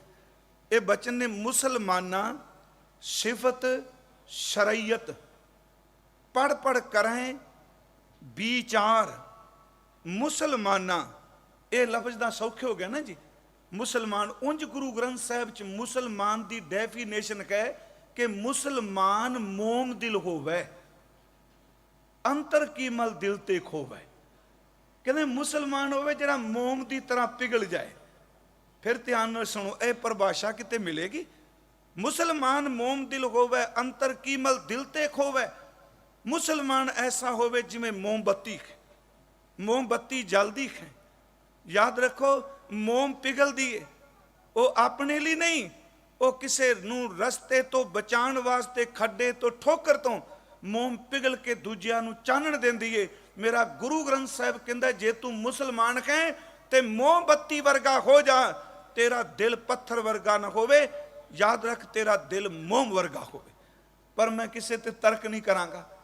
ਅੱਜ ਦੇ ਜਦੋਂ ਹਾਲਾਤ ਦੇਖੀਦੇ ਨੇ, ਕਿਸੇ ਦੀਆਂ ਅੱਖਾਂ 'ਚ ਗੋਲੀਆਂ ਮਾਰੀਆਂ ਜਾ ਰਹੀਆਂ ਨੇ, ਕਿਸੇ ਫਿਰਕੇ ਦੇ ਵਿਰੋਧ 'ਚ ਨਹੀਂ ਮੈਂ। ਪਰ ਗੁਰੂ ਕਹਿੰਦਾ ਇਸਲਾਮ ਕੀ ਹੈ, ਮੁਸਲਮਾਨ ਕੌਣ ਹੈ? ਕਿਸੇ ਦੇ ਹੱਥ ਕੱਟੇ ਜਾ ਰਹੇ ਨੇ, ਕਿਸੇ ਦੀ ਗਰਦਨ ਕੱਟੀ ਜਾ ਰਹੀ ਹੈ, ਕਿਸੇ ਦੀ ਜੀਭ ਕੱਟੀ ਜਾ ਰਹੀ ਹੈ। ਕੀ ਇਹ ਮੋਮ ਦਿਲ ਦਾ ਪ੍ਰਤੀਕ ਹੈ? ਗੁਰੂ ਸਾਹਿਬ ਕਹਿੰਦੇ ਨਹੀਂ, ਧਰਮੀ ਬੜਾ ਨਰਮ ਹੁੰਦਾ ਹੈ, ਧਰਮੀ ਬੜਾ ਮੋਮ ਦਿਲ ਹੈ। ਗੁਰੂ ਸਾਹਿਬ ਕਹਿੰਦੇ ਮੁਸਲਮਾਨਾਂ ਕੋਲ ਜਾਓ, ਮੁਸਲਮਾਨਾਂ ਸਿਫਤ ਸ਼ਰੀਅਤ, ਮੁਸਲਮਾਨ ਆਪਣੀ ਸ਼ਰ੍ਹਾ ਦੀ ਸਿਫਤ ਕਰਦੇ। ਸ਼ਰੀਅਤ ਦਾ ਮਤਲਬ ਸ਼ਰ੍ਹਾ ਵਿੱਚੋਂ ਨਿਕਲਿਆ ਸ਼ਬਦ। ਸ਼ਰ੍ਹਾ ਦਾ ਅਰਥ ਹੈ ਕਿ ਧਰਮ ਦੇ ਬਣਾਏ ਹੋਏ ਕਾਇਦੇ ਕਾਨੂੰਨ। ਮੁਸਲਮਾਨਾਂ ਦੇ ਵਿੱਚ ਸ਼ਰ੍ਹਾ ਨੂੰ ਅਸੀਂ 5 ਹਿੱਸਿਆਂ ਵਿੱਚ ਵੰਡ ਕੇ ਦੇਖ ਸਕਦੇ ਹਾਂ। ਸ਼ਰ੍ਹਾ ਦਾ ਪਹਿਲਾ ਹਿੱਸਾ ਹੈ ਕਲਮਾ, ਮੈਂ ਬੇਨਤੀ ਕਰਾਂਗਾ। ਦੂਸਰਾ ਹੈ ਨਮਾਜ਼, ਤੀਸਰਾ ਹੈ ज़कात, चौथा है रोज़े खास करके। फिर बेनती सुनियो, असी पढ़ने कलमा, नमाज, ज़कात, रोज़े आदक। ये इस्लाम दे अंदर इन्हें कलमा पढ़ना है, ला इलाहा इल्लल्लाह। खिमा करियो मैं पढ़ने वास्ते कह रहा, हालांकि मुसल बनाने लिए पढ़ाया जाता है। ये ना कोई कथा सुन के कह दे भाई साहब ने कलमा पढ़ दिता स्टेज उत्ते। सिर्फ एक बेनती है। उस तो बाद असी देखने नमाज है, रोज़े ने, ज़कात आदक है। हुण ये जड़ियाँ चीज़ां ने ये इस्लाम दी शरह दे अनुसार ने। पर जे ये कहिए भी जेड़ी गल गुरु नानक साहब कह रहे हैं, मुसलमान अपनी शरा दियां किताबां पढ़ रहे हैं, मेरी शरा विच आके है, मेरे फिका विच आके है, मुसलमाना सिबत शरीयत पढ़ पढ़ करें विचार, पढ़ पढ़ के अपने ख्याल दे रहे हैं कि जेड़ा बंदा ज़कात रखेगा मुसलमान, वैगुरु ज़कात कढ़ेगा मुसलमान, जेड़ा नमाज पढ़ेगा मुसलमान, जेड़ा रोज़ा रखेगा वो ही मुसलमान। मेरे गुरु नानक साहब कह रहे ने, फिर अगे वो शब्द कहते पे ने, ये गल सुनो, मुसलमाना सिबत शरीयत आप अर्थ करने ने आसा की वार दे। मुसलमान शरा दियां किताबां पढ़ते ने ते सिफत का अर्थ है अपनी शरा की वडियाई करते, पढ़ पढ़ करें विचार, वो फिर किताबां पढ़ पढ़ के अपनी शरा की विचार करते कि ज़कात कलमा नमाज में शब्द बरते, पढ़ पढ़ करें विचार, बंदे से महाराज कह रहे ने, बंदे से जे पवें विच बंदी। कुछ विद्वाना ने ये अर्थ किए ने कि असल च बंदे वो ने जेड़े बंदगी च पैंदे नहीं। प्यारिओ देखो, ये प्रकरण चल रहा है कि मुसलमान वीर अपनी शरा की गल कर रहा है, अपनी अकीदे की गल कर रहा है, पर वो कह रहा है कि असल च वो ही बंदे ने जेड़े शरा की बंदी विच पैंदे ने। बंदी का अर्थ बंदगी नहीं, बंदी का अर्थ है कैद, बंदी का अर्थ है उहदे विच जीना। बंदे से जे पवें विच बंदी वेखण को दीदार, जेड़े अल्लाह का दीदार कर लई शरा की बंदिश विच रहिंदे ने, ये शब्द मैं कह दियां, शरा की कैद विच रहिंदे ने, असल च वो ही बंदे ने, बाकी बंदे नहीं। खिमा करियो, इतों ही फिर शब्द काफिर जन्म लेंदा है, ये मोमन नहीं। महाराज कहते नहीं, ये तेरा अकीदा है। हुण देखो फिर थोड़ा जिहा ये ना समझियो गुरु नानक साहब संकीर्णता की गल करते। गुरु ग्रंथ साहिब च बाबे फरीद साहब जी दे 112 श्लोक ने, 4 शब्द ने, वो इस्लामी शरा की गल बड़ी ठोक के करते हैं। इत्थों तक कहते ने, उठ फरीदा उजू साज, ये शरीयत ही है ना, उठ फरीदा उजू साज, सुबह निवाज गुजार, फजर दी सवेर दी नमाज पढ़, जो सिर साई ना निवै सो सिर कप उतार, जेड़ा सिर नमाज विच झुकदा नहीं, उस सिर नूं वढ दिओ धड़ दे नाल। ये शरा नहीं तां होर की। फिर बेनती उडारी मारियो थोड़ी जी शब्द की डंगाई च। वो शरा की गल करदे कहंदे ने, उठ उजू साज, शरीरक क्रिया सोध जेड़ा उजू मुसलमान करदे। फिर अगला शब्द कहंदे ने, ओ बेनिवाजा कुत्तिया, जेड़ा शब्द है फरीदा, बेनिवाजा कुत्तिया, ये ना भली रीत की, ये शरा नहीं 5 वक्त की नमाज। फरीदा बेनिवाजा कुत्तिया, ये ना भली रीत, कभी चल ना आया 5 वक्त मसीत। 5 वक्त का मसीत विच आउणा शरा है। मेरे मन च भी अज जदों मैं अर्थ वाच रहा सां ते मेरे मन च आया, सतगुरु कह रहे हो मुसलमाना सिबत शरीयत पढ़ पढ़ करें विचार, बंदे से जे पवें विच बंदी वेखण को दीदार। मैं अर्थ फिर रिपीट करांगा क्योंकि मेरा मकसद सिर्फ आसा की वार दे अर्थ मेरे और आप जी दे ज़हन विच चले जा। जदों मन च आया महाराज मुसलमाना की शरा की गल कर रहे हैं, पर बाबा फरीद साहब शरा की गल करते हैं, 5 वक्त की नमाज की गल करते हैं। पर चेते रखियो, बाबा फरीद बड़ा मोमदिल है। किन्ने मोमदिल ने, तुसीं उन्हां दे अखीरले 2 श्लोक किते पढ़ो।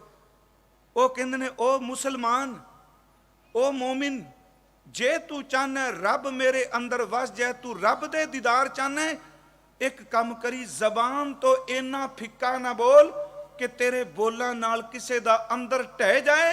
जे रब नूं पाना चाहना ते लोकां दे दिलां नूं कदी ढाई ना। किड्डे वो मोहम्मदिल ने।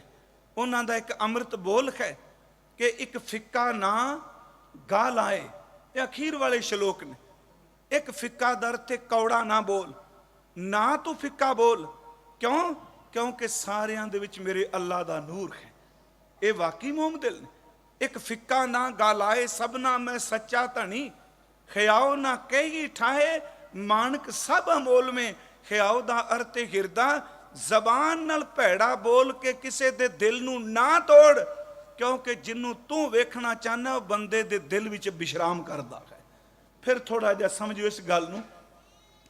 असीं कई बारी लफ्ज़ वरतने, फलाने बंदे ने गल की, मेरा दिल तोड़ दिता। उन्हें वार कोई नहीं किया, कोई फिजिकल हाथ नहीं चुकिया, लफ्ज़ां नाल दिल टुट गया। ਇਹਦਾ मतलब दिल बड़ा नाजुक है, दिल बड़ा इन्ना नाजुक कि बोल नाल वो भुर जाता, तिड़क जाता है। वो गुरु के सिखो, जे दिल इन्ना कोमल ते नाजुक है, एक लफ्ज़ कोई बोले ते दिल तड़कदा है, ते जेड़ा दिल विच मेरा रब बैठा वो किन्ना को नाजुक होवेगा। वो हंसियारा नहीं, वो नफरत करने वाला नहीं। गुरु ग्रंथ साहिब का पाठ करो गुरमुखो, सच एवे जिस अकिरत कण बंदे नूं घर दे जी भी धक्का मार देन, मेरा रब इन्ना दयालु है, वो किरत कण नूं भी अपने सीने नाल ला लैंदा है, वो नफरत नहीं करता। बाबा साहब कहते ने एक फिक्का ना गा लाए, सबना मैं सच्चा धनी, सारियां दे विच मेरा महबूब रहिंदा है। खयाओ ना कही ठाहे, किसे दे हिरदे नूं ढाना, मानक सब अमोल में। अगला श्लोक ध्यान नाल सुनो, कहते ने सबना मन मानक ठान मूल मचांगवा। ਇਹਦਾ अर्थ है सारियां दे सीने विच मेरा प्यारा वैगुरू कीमती मोती पिया है, किसे दा दिल ना ढाई। सबना मन मानक ठान मूल मचांगवा, जे तौ पिरिया दी सिख, जे तू रब नूं मिलण दी कश रखना तां खियाओ ना ठाहे, कही दा किसे दे हिरदे नूं भानना। की बाबा फरीद साहब दी 5 वक्त की नमाज नूं गुरु ग्रंथ साहब कहते गलत है? मैं तां थोड़ा एक्सप्लेन कर रहा कि इस चीज़ नूं समझिए। प्यारिओ, मुसलमान कह रहा कि सिर्फ नमाज की चंगी, एक हिंदू नहीं चंगा ये तां काफिर है, ये सिख नहीं चंगा काफिर है। मेरी बेनती, मैं किसी ते ला गल नहीं कर रहा। तेनू खूब है तू 5 वक्त का नमाजी बन, तेनू खूब है तू रोज़ियां दे दिन विच रोज़े रख, तेनू खूब है तू ज़कात कढ, तू कलमा पढ़, तेनू 5वां दिता है गुण शरा दा, तू हज कर। पर जेड़ा बंदा हज नहीं करन जा रहा, मत सोच के दुनिया विचों धर्मी नहीं। जे बंदा ज़कात ओदा तेरा अकीदा है, पर दूसरे दे अकीदे नू खंडन करके तू कह रहा नहीं ये बंदा चंगा नहीं। फिर बेनती सुनो, मुसलमाना सिफत शरीयत, मुसलमान अपनी शरा दियां सिफतां करदे। मैं फिर शब्द वर देना, कलमा, नमाज, ज़कात, रोज़े, ये जिहड़े शब्द ते हज, ये ओहदे लई मुबारक ने। पर जे तू कहें भी दूजा नहीं कमांदा वो बंदा नहीं, सतगुरु कहते हैं ये गल नहीं जचदी पई। फिर ध्यान नाल सुनियो, मुसलमाना सिफत शरीयत, मुसलमान अपनी शरा दियां किताबां दी सिफत करदे ने। पढ़ पढ़ करें विचार, पढ़ पढ़ के बरीकी जांदे ने, विचारां करदे ने। ते नाल कहंदे ने बंदे से, ਇਹਦਾ अर्थ है ਉਹ ही बंदे ने, ਉਹ ही इंसान ने। कौन? बंदे से जे पवें विच बंदी, जेड़े इस शरा दी बंदिश विच आउंदे ने। मैं बंदी दे अर्थ बंदिश कीते ने, जेड़े इस गल नूं मंनदे ने। बंदे से जे पवें विच बंदी, जेड़ी ਇਹਦੇ बंदिश विच ने। वेखण को दीदार, जिन्हां ने रब दे दीदार करने ने। असल च बंदे ਉਹ ने ਜਿਹੜੇ ਸਾਡੀ ਸ਼ਰਾ ਦੇ ਨੇਮ ਦੇ ਵਿੱਚ ਆਉਂਦੇ ਨੇ। ਬੇਨਤੀ ਸੁਣੋ, ਕਿਉਂਕਿ ਇਹਨਾਂ ਸ਼ਲੋਕਾਂ ਦੇ ਅਰਥ ਅਜੇ ਪਹਿਲਾਂ ਸਪਸ਼ਟ ਨਹੀਂ ਹੋਣਗੇ। ਜਦੋਂ ਅੰਤ ਮੈਂ ਅਰਥ ਕਰਾਂਗਾ ਮਹਾਰਾਜ ਤਤ ਕੀ ਕਹਿੰਦੇ ਨੇ, ਫਿਰ ਸਮਝ ਪਏਗੀ। ਪਰ ਇਸ ਨੂੰ ਹਿੰਦੁਸਤਾਨ ਦੀ ਧਰਤੀ ਤੇ ਬੜਾ ਧੱਕੇ ਨਾਲ ਲਾਗੂ ਕੀਤਾ ਗਿਆ। ਸਾਹਿਬਜ਼ਾਦਿਆਂ ਦੀ ਸ਼ਹਾਦਤ ਕੀ ਹੈ ਕਿ ਤੂੰ ਕਲਮਾ ਪੜ੍ਹ, ਲਾ ਇਲਾਹਾ ਵਾਲਾ। ਗੁਰੂ ਤੇਗ ਬਹਾਦਰ ਸਾਹਿਬ ਦੀ ਸ਼ਹਾਦਤ ਕੀ ਹੈ? तो मैं कई बार कहना कि गुरु तेग बहादुर साहब आप तिलक नहीं लाते, आप जंजू नहीं पाते, आप गायत्री मंत्र नहीं पढ़ते, पर जे किसी दे मत्थे दा तिलक जा जंजू दा मंदिर विचों मंत्र नूं खत्म करन कोई तुरे, ते सच वे गुरु अपने सिर दा बलिदान दे के भी उन्होंने बचांदा है। क्योंकि हर बंदे नूं धर्म जीण दा हक है। इत्थे असल च श्लोक च क्या जा रहा है कि तू ये किसे ते क्यों लागू कर रहा है। हुण अगली तुक है, हजूर ने फरमाया कि ये फिर शब्द कह रहे हैं हिंदू सालाही सालाहन। हिंदू वीर ये शब्द वरदे ने, सलाउण जोग परमात्मा की सलाहता करते हैं। दर्शन रूप अपार, दर्शन का अर्थ खट दर्शन, 6 शास्त्र, इन्हां दे राही परमात्मा की सिफत करदे हो। वो अगम है, वो बेअंत है, ਉਹ ਅਪਾਰਕ ਹੈ। ਇਹ ਕਹਿ ਰਹੇ ਨੇ, ਸਲੋਤਾ ਕਰ ਰਹੇ ਨੇ, ਹਿੰਦੂ ਸਾਲਾਹੀ ਸਾਲਾਹਨ ਦਰਸ਼ਨ ਰੂਪ ਅਪਾਰ। ਉਸ ਅਦ੍ਰਿਸ਼ਟ ਨੂੰ, ਕਿਉਂਕਿ ਉਹਦਾ ਤਾਂ ਰੂਪ ਰੇਖ ਕੋਈ ਨਹੀਂ, ਉਸ ਅਦ੍ਰਿਸ਼ਟ ਦੀਆਂ ਸਿਫਤਾਂ ਕਰਦੇ ਨੇ ਆਪਣੇ ਗ੍ਰੰਥ ਰਾਹੀਂ। ਪਰ ਮਹਾਰਾਜ ਕਹਿੰਦੇ ਅਗਲਾ ਕੰਮ ਕਰਮਕਾਂਡ ਕੀ ਕਰਦੇ ਨੇ? ਤੀਰਥ ਨਾਵੇਂ, ਤੀਰਥਾਂ ਤੇ ਇਸ਼ਨਾਨ ਵੀ ਕਰਦੇ ਨੇ। ਇੱਕ ਪਾਸੇ ਕਹਿ ਰਹੇ ਨੇ ਉਹ ਸਾਰੀਆਂ ਥਾਵਾਂ ਤੇ ਵਿਆਪਕ ਹੈ, ਤੀਰਥ ਇਸ਼ਨਾਨ ਵੀ ਕਰਦੇ ਨੇ, ਅਰਚਨਾ ਵੀ ਕਰਦੇ ਨੇ, ਪੂਜਾ ਅਰਚਾ ਪੂਜਾ। ਅਗਰ ਵਾਸ ਬਹਿਕਾਰ, ਬਹਿਕਾਰ ਦਾ ਅਰਥ ਹੁੰਦਾ ਮਹਿਕਾਰ, ਮਹਿਕਾਉਣਾ। ਤੀਰਥ ਇਸ਼ਨਾਨ ਵੀ ਕਰਦੇ ਨੇ, ਅਰਚਨਾ ਵੀ ਕਰਦੇ ਨੇ, ਪੂਜਾ ਵੀ ਕੀਤੀ ਜਾਂਦੀ ਹੈ ਮੂਰਤੀ ਦੀ। ਨਾਲ ਸ਼ਬਦ ਵਰਤਿਆ ਧੂਪ ਬੱਤੀ ਜਲਾ ਕੇ ਸੁਗੰਧੀ ਵੀ ਜਿਹੜੀ ਹੈ ਉਹਦੀ ਮਹਿਕ ਫੈਲਾਈ ਜਾਂਦੀ ਹੈ। ਸਤਿਗੁਰੂ ਕਹਿੰਦੇ ਨੇ ਇੱਕ ਪਾਸੇ ਸ਼ਾਸਤਰ ਚ ਤੂੰ ਪੜ੍ਹ ਰਹੇ ਹੈ, ਰੂਪ ਰੇਖ ਕੋਈ ਨਹੀਂ, ਦੂਜੇ ਪਾਸੇ ਤੀਰਥ ਇਸ਼ਨਾਨ, ਪੂਜਾ ਅਰਚਾ, ਇਹ ਸਭ ਕੁਝ ਹੋ ਰਿਹਾ ਹੈ। ਸਤਿਗੁਰੂ ਕਹਿੰਦੇ ਨੇ ਫਿਰ ਦੇਖੋ ਅਗਲਾ ਬਚਨ ਕਿ ਪੂਜਾ ਅਰਚਾ ਕਰਨ ਦੇ ਬਾਵਜੂਦ ਤੇਰੇ ਅੰਦਰ ਦੀ ਸਫਾਈ ਕਿਉਂ ਨਹੀਂ ਹੁੰਦੀ ਪਈ? ਦੇਖੋ ਸਾਰਾ ਜ਼ੋਰ ਇਸ ਗੱਲ ਤੇ ਵੇ। ਥੋੜਾ ਜਾਓ ਮੈਂ ਬਾਣੀ ਚੋਂ ਬੇਨਤੀ ਕਰਾਂਗਾ। ਗੁਰੂ ਸਾਹਿਬ ਨੇ ਕਿਹਾ ਇੱਕ ਬੰਦਾ ਤੀਰਥ ਇਸ਼ਨਾਨ ਤੇ ਜਾ ਰਿਹਾ। ਵੈਸੇ ਤੀਰਥ ਦਾ ਅਰਥ ਹੈ ਪਵਿੱਤਰ। ਜੇ ਧਿਆਨ ਨਾਲ ਦੇਖੋ ਤੀਰਥ ਦਾ ਅਰਥ ਪਵਿੱਤਰ ਵੀ ਹੈ। ਮੰਨ ਲਓ ਤੀਰਥ ਤੇ ਇਸ਼ਨਾਨ ਕਰਨ ਜਾ ਰਿਹਾ, ਉੱਥੇ ਇਸ਼ਨਾਨ ਕਰ ਲਿਆ ਜਲ ਦੇ ਵਿੱਚ, ਪਰ ਮਨ ਦੀ ਮੈਲ ਤਾਂ ਉੱਥੇ ਵੀ ਨਹੀਂ ਗਈ। ਗ੍ਰੰਥ ਨੂੰ ਪੜ੍ਹ ਕੇ ਕਹਿ ਦਿੱਤਾ ਉਹ ਅਦੇਖ ਹੈ, ਅਦ੍ਰਿਸ਼ਟ ਹੈ, ਉਹਦਾ ਰੂਪ ਰੇਖ ਕੋਈ ਨਹੀਂ। ਪਰ ਤੀਰਥ ਇਸ਼ਨਾਨ ਕਰਨ ਤੋਂ ਬਾਅਦ ਉੱਥੇ ਬੈਠੇ ਕੋਈ ਧਾਰਮਿਕ ਆਗੂ ਨੇ ਦਾਨ ਪੁੰਨ ਸਭ ਕੁਝ ਲੈ ਲਿਆ, ਪਰ ਇਹ ਡਾਂਟ ਕੇ ਨਹੀਂ ਕਿਹਾ ਭਲਿਆ ਤੀਰਥ ਇਸ਼ਨਾਨ ਤਾਂ ਹੋਵੇਗਾ ਜੇ ਤੇਰੇ ਅੰਦਰ ਦੀ ਮੈਲ ਵੀ ਧੁੱਪ ਜਾਏਗੀ। ਹੁਣ ਜੇ ਅੰਦਰ ਦੀ ਮੈਲ ਉਸੇ ਤਰ੍ਹਾਂ ਤੀਰਥ ਤੇ ਜਾ ਕੇ ਵੀ ਲੋਕਾਂ ਦੀਆਂ ਜੇਬਾਂ ਕੱਟਦਾ ਪਿਆ, ਉਹਨੇ ਤੀਰਥ ਇਸ਼ਨਾਨ ਕੀ ਕੀਤਾ? ਜਦੋਂ ਕਿਤੇ ਖਿਮਾ ਕਰਿਓ ਦਰਬਾਰ ਸਾਹਿਬ ਜਾਂਦੇ ਆ ਨਾ ਜੀ, ਉਹ ਹੁਣ ਇੱਥੇ ਪਤਾ ਨਹੀਂ ਤੁਹਾਂ ਤੇ ਜੇ ਨਹੀਂ ਲਾਏ, ਮੇਰਾ ਖਿਆਲ ਹੈ ਸਾਰਿਆਂ ਥਾਵਾਂ ਤੇ ਕੈਮਰੇ ਲੱਗੇ ਪਏ ਨੇ। ਇਹਦਾ ਮਤਲਬ ਕਿ ਸਾਰੇ ਬੰਦੇ ਧਰਮ ਸਥਾਨ ਤੇ ਭੈ ਵਾਲੇ ਨਹੀਂ ਜਾਂਦੇ। ਕੈਮਰੇ ਲਾਈ ਉਹਨਾਂ ਵਾਸਤੇ ਨੇ ਜਿਹੜੇ ਰੱਬ ਦੇ ਘਰ ਵਿੱਚ ਵੀ ਜਾ ਕੇ ਬੇਈਮਾਨੀ ਕਰਦੇ ਹੁੰਦੇ। ਸੱਚ ਜੇ ਬੰਦਾ ਬਿਜਲੀ ਦੇ ਕੈਮਰੇ ਤੋਂ ਡਰਦਾ, ਰੱਬ ਦੇ ਕੈਮਰੇ ਤੋਂ ਨਹੀਂ ਜੇ ਡਰਦਾ। ਉਹਨੂੰ ਇਹ ਡਰੇ ਇਹ ਕੈਮਰਾ ਨਾ ਮੈਨੂੰ ਕਿਤੇ ਵੇਖ ਲੈ। ਇਹ ਮੈਂ ਨਿਊਜ਼ੀਲੈਂਡ ਵੀ ਅਰਜ਼ ਕਰਕੇ ਆਇਆ। ਹੁਣ ਤੀਰਥ ਗਿਆ, ਉੱਥੇ ਮਨ ਦੀ ਮੈਲ ਹੀ ਨਹੀਂ ਉਤਰੀ। ਕਿਸੇ ਦਾ ਰੂਪ ਦੇਖ ਦੇਖ ਕੇ ਅੰਦਰ ਮੈਲਾ ਹੋ ਗਿਆ, ਕਿਸੇ ਪ੍ਰਤੀ ਨਫ਼ਰਤ ਨਾਲ ਅੰਦਰ ਮੈਲਾ ਹੋ ਗਿਆ। ਫਿਰ ਸਤਿਗੁਰੂ ਨੇ ਬਾਣੀ ਵਿੱਚ ਕਿਹਾ ਨਾਮਨ ਕੋ ਤੀਰਥ ਘਨੇ ਮਨ ਬੌਰਾ ਰੇ, ਪੂਜਨ ਕੋ ਬਹੁ ਦੇਵ ਕਹੋ ਕਬੀਰ ਛੂਟਨ ਨਹੀਂ ਮਨ ਬੌਰਾ ਰੇ, ਛੂਟਨ ਹਰ ਕੀ ਸ਼ੇਵ। ਕਬੀਰ ਸਾਹਿਬ ਦਾ ਇੱਕ ਬੋਲ ਹੈ, ਕਬੀਰ ਗੰਗਾ ਤੀਰ ਜੋ ਘਰ ਕਰੇ, ਜੇ ਗੰਗਾ ਦੇ ਕਿਨਾਰੇ ਤੇ ਤੂੰ ਆਪਣਾ ਘਰ ਵੀ ਬਣਾ ਲੈ। ਇਹ ਬਾਣੀ ਚ ਬਚਨ ਹੈ। ਤੇ ਰੋਜ਼ਾਨਾ ਨਿਰਮਲ ਨੀਰ ਪੀਵੇਂ ਤੇ ਇਸ਼ਨਾਨ ਵੀ ਕਰੇ। ਕਬੀਰ ਗੰਗਾ ਤੀਰ ਜੋ ਘਰ ਕਰੇ, ਪੀਵੇ ਨਿਰਮਲ ਨੀਰ, ਬਿਨ ਹਰ ਭਗਤ ਨਾ ਮੁਕਤ ਹੋਏ, ਇਉਂ ਕਹਿ ਰਮੈ ਕਬੀਰ। ਕੱਲੇ ਪਾਣੀ ਨੇ ਕੁਝ ਨਹੀਂ ਕਰਨਾ ਜਿੰਨੀ ਦੇਰ ਤੱਕ ਪਰਮਾਤਮਾ ਦੀ ਬੰਦਗੀ ਨਹੀਂ ਕਰਦਾ। ਇਸੇ ਨੂੰ ਸਤਿਗੁਰੂ ਨੇ ਬਾਣੀ ਚ ਕਿਹਾ, ਕਹਿਣ ਲੱਗੇ ਨਾਵਣ ਚੱਲੇ ਤੀਰਥੀ ਮਨ ਖੋਟੇ ਤਨ ਚੋਰ। ਇਸ਼ਨਾਨ ਕਰਨ ਚ ਆਹੀ ਸ਼ਬਦ ਕਹਿ ਰਹੇ ਨੇ, ਉਹ ਭਲਿਆ ਤੂੰ ਧਰਮ ਗ੍ਰੰਥਾਂ ਦੀ ਸ਼ਾਸਤਰਾਂ ਦੀ ਵਿਚਾਰ ਕਰਕੇ ਉਹਦੇ ਦਰਸ਼ਨ ਤੇ ਰੂਪ ਦੀ ਗੱਲ ਕਰਨਾ, ਅਰੂਪ ਹੈ। ਤੀਰਥ ਵੀ ਨਹਾਉਣਾ, ਪੂਜਾ ਵੀ ਕਰਨਾ, ਮੂਰਤੀ ਨੂੰ ਤੂੰ ਧੂਵੱਤੀ ਵੀ ਕਰਨਾ। ਪਰ ਸੱਚਾ ਪਾਤਸ਼ਾਹ ਕਹਿੰਦਾ ਇੰਨੀ ਚਾਰ ਚਵੇਰੇ ਸੁਗੰਧੀ ਬੁਲਾਨਾ ਪਿਆ, ਅੰਦਰ ਤੇਰੇ ਤੇ ਵਾਸ਼ਨਾ ਦੀ ਬਦਬੂ ਨਹੀਂ ਗਈ। ਇਹ ਬਾਹਰ ਕਿਨੂੰ ਸੁਗੰਧੀ ਤੂੰ ਦੱਸਣਾ ਪਿਆ? ਇਹਦਾ ਮਤਲਬ ਇਹ ਵੇ। ਫਿਰ ਮੈਂ ਬੇਨਤੀ ਕਰਾਂ, ਮਹਾਰਾਜ ਕਹਿੰਦੇ ਨਾਵਣ ਚੱਲੇ ਤੀਰਥੀ ਮਨ ਖੋਟੇ ਤਨ ਚੋਰ, ਇੱਕ ਭਉ ਲੱਥੀ ਨਾਤਿਆਂ ਦੋ ਭਾਏ ਚੜੀਐਸ ਖੋਰ। ਬਾਹਰ ਧੋਤੀ ਤੁੰਬੜੀ ਆ ਲੌਕੀ ਜੀ, ਜਿਹਨੂੰ ਬਾਬਾ ਜੀ ਨੇ ਕਿਹਾ ਲੌਕੀ 68 ਤੀਰਥ ਨਹਾਈ, ਕੌਰਾ ਪਨ ਤੋ ਨਾ ਜਾਈ।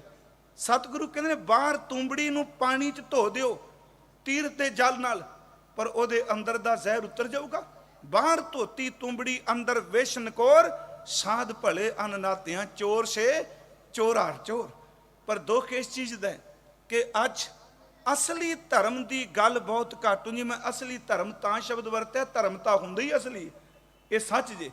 ਧਰਮ ਲਫ਼ਜ਼ ਹੀ ਅਸਲੀ ਹੈ, ਪਰ ਧਰਮ ਦੇ ਨਾਂ ਥੱਲੇ ਜਦੋਂ ਪਰਪੰਚ ਚੱਲਦਾ ਹੈ, ਮੰਨ ਲਓ ਮੈਨੂੰ ਕੋਈ ਪਿਆਰ ਕਰਦਾ ਹੈ, ਮੈਂ ਬਾਣੀ 'ਚ ਵੀ ਪ੍ਰਮਾਣ ਦੇ ਰਿਹਾ, ਕਿਉਂ ਕਿਆ ਤੀਰਥ ਨਹਾਵੈ ਅਰਚਾ ਪੂਜਾ ਅਗਰ ਵਾਸ ਬੈਕਾਰ। ਮੈਨੂੰ ਪਤਾ ਹੈ ਬੰਦਾ ਸਾਮੀ ਬੜੀ ਤਕੜੀ, ਛੇਤੇ ਰੱਖਿਓ। ਅੱਜ ਅਸੀਂ ਵੀ ਨਾ, ਜਿਹੜਾ ਅਰਬਪਤੀ ਸ਼ਰਧਾਲੂ, ਉਹਦੇ ਮੁੰਡੇ ਨੂੰ ਕਦੀ ਕੋਈ ਨਹੀਂ ਕਹਿੰਦਾ ਕੇਸ ਰੱਖ ਲੈ, ਅੰਮ੍ਰਿਤ ਛਕ ਲੈ। ਜਿਹੜਾ ਰੇੜੀ ਲਾਉਣ ਵਾਲਾ, ਬਾਬੇ ਵੀ ਉਹਨਾਂ ਦੇ ਨਿਆਣਿਆਂ ਨੂੰ ਦਬਕੇ ਮਾਰਦੇ ਨੇ, ਪਤਾ ਇਹਨੇ ਤੇ 100 ਰੁਪਈਆ ਦੇਣਾ, ਉਹਦਾ ਮੁੰਡਾ ਨਾਰਾਜ਼ ਕਰਨਾ। ਇਹ ਸਾਡਾ ਧਰਮ ਹੈ। ਇਹ ਕਿਉਂ ਬਾਬਾ ਜੀ ਸਾਰੀ ਗੱਲ ਕਰ ਰਹੇ ਨੇ? ਆਸਾਂ ਕੀ ਵਾਰ, ਮੈਂ ਕਿਹਾ ਸੀ ਆਸਾਂ ਕੀ ਵਾਰ ਦੇ ਅਰਥਾਂ ਨੂੰ ਮੈਂ 5 ਪੌੜੀਆਂ ਹੋਈਆਂ ਨੇ ਤੇ 25 ਘੰਟੇ ਹੋ ਗਏ ਨੇ ਸਿਰਫ 5 ਪੌੜੀਆਂ ਤੇ 24 ਪੌੜੀਆਂ ਤੱਕ ਜਾਂਦਿਆਂ 100 ਘੰਟੇ ਦੀ ਕਥਾ ਹੋਵੇਗੀ। ਇਹਦੇ ਚ ਨਾ ਪ੍ਰਚਾਰਕ ਬਖਸ਼ਿਆ ਜਾਣਾ, ਨਾ ਢਾਡੀ ਬਖਸ਼ਿਆ ਜਾਣਾ, ਨਾ ਪ੍ਰਬੰਧਕ ਬਖਸ਼ਿਆ ਜਾਣਾ, ਨਾ ਕੋਈ ਬਾਬਾ ਸੋ ਕਾਲਡ ਬਾਬਾ, ਮਤਲਬ ਸੱਚਿਆਂ ਦੀ ਨਹੀਂ, ਬੰਦਗੀ ਕਰਨ ਵਾਲਿਆਂ ਦੀ ਨਹੀਂ, ਜਿਹੜਾ ਪ੍ਰਪੰਚ ਕਰਦਾ। ਹੁਣ ਕੀ ਇਹ ਧਰਮ ਗਰੀਬਾਂ ਵਾਸਤੇ ਹੈ? ਕੀ ਧਰਮ ਦੁਖੀਆਂ ਵਾਸਤੇ ਹੈ? ਮੰਨ ਲਓ ਕਿਸੇ ਦੇ ਘਰ ਪੁੱਤਰ ਨਹੀਂ ਹੁੰਦਾ, ਤੂੰ ਅੰਮ੍ਰਿਤ ਛਕ, ਤੇ ਜਿਹਦੇ ਘਰ ਪੁੱਤਰ ਨਹੀਂ ਉਹ ਕਿਉਂ ਨਾ ਅੰਮ੍ਰਿਤ ਛਕੇ? ਕੀ ਧਰਮ ਇੱਕ ਲੋੜਵੰਦਾਂ ਦੀ ਚੀਜ਼ ਹੈ?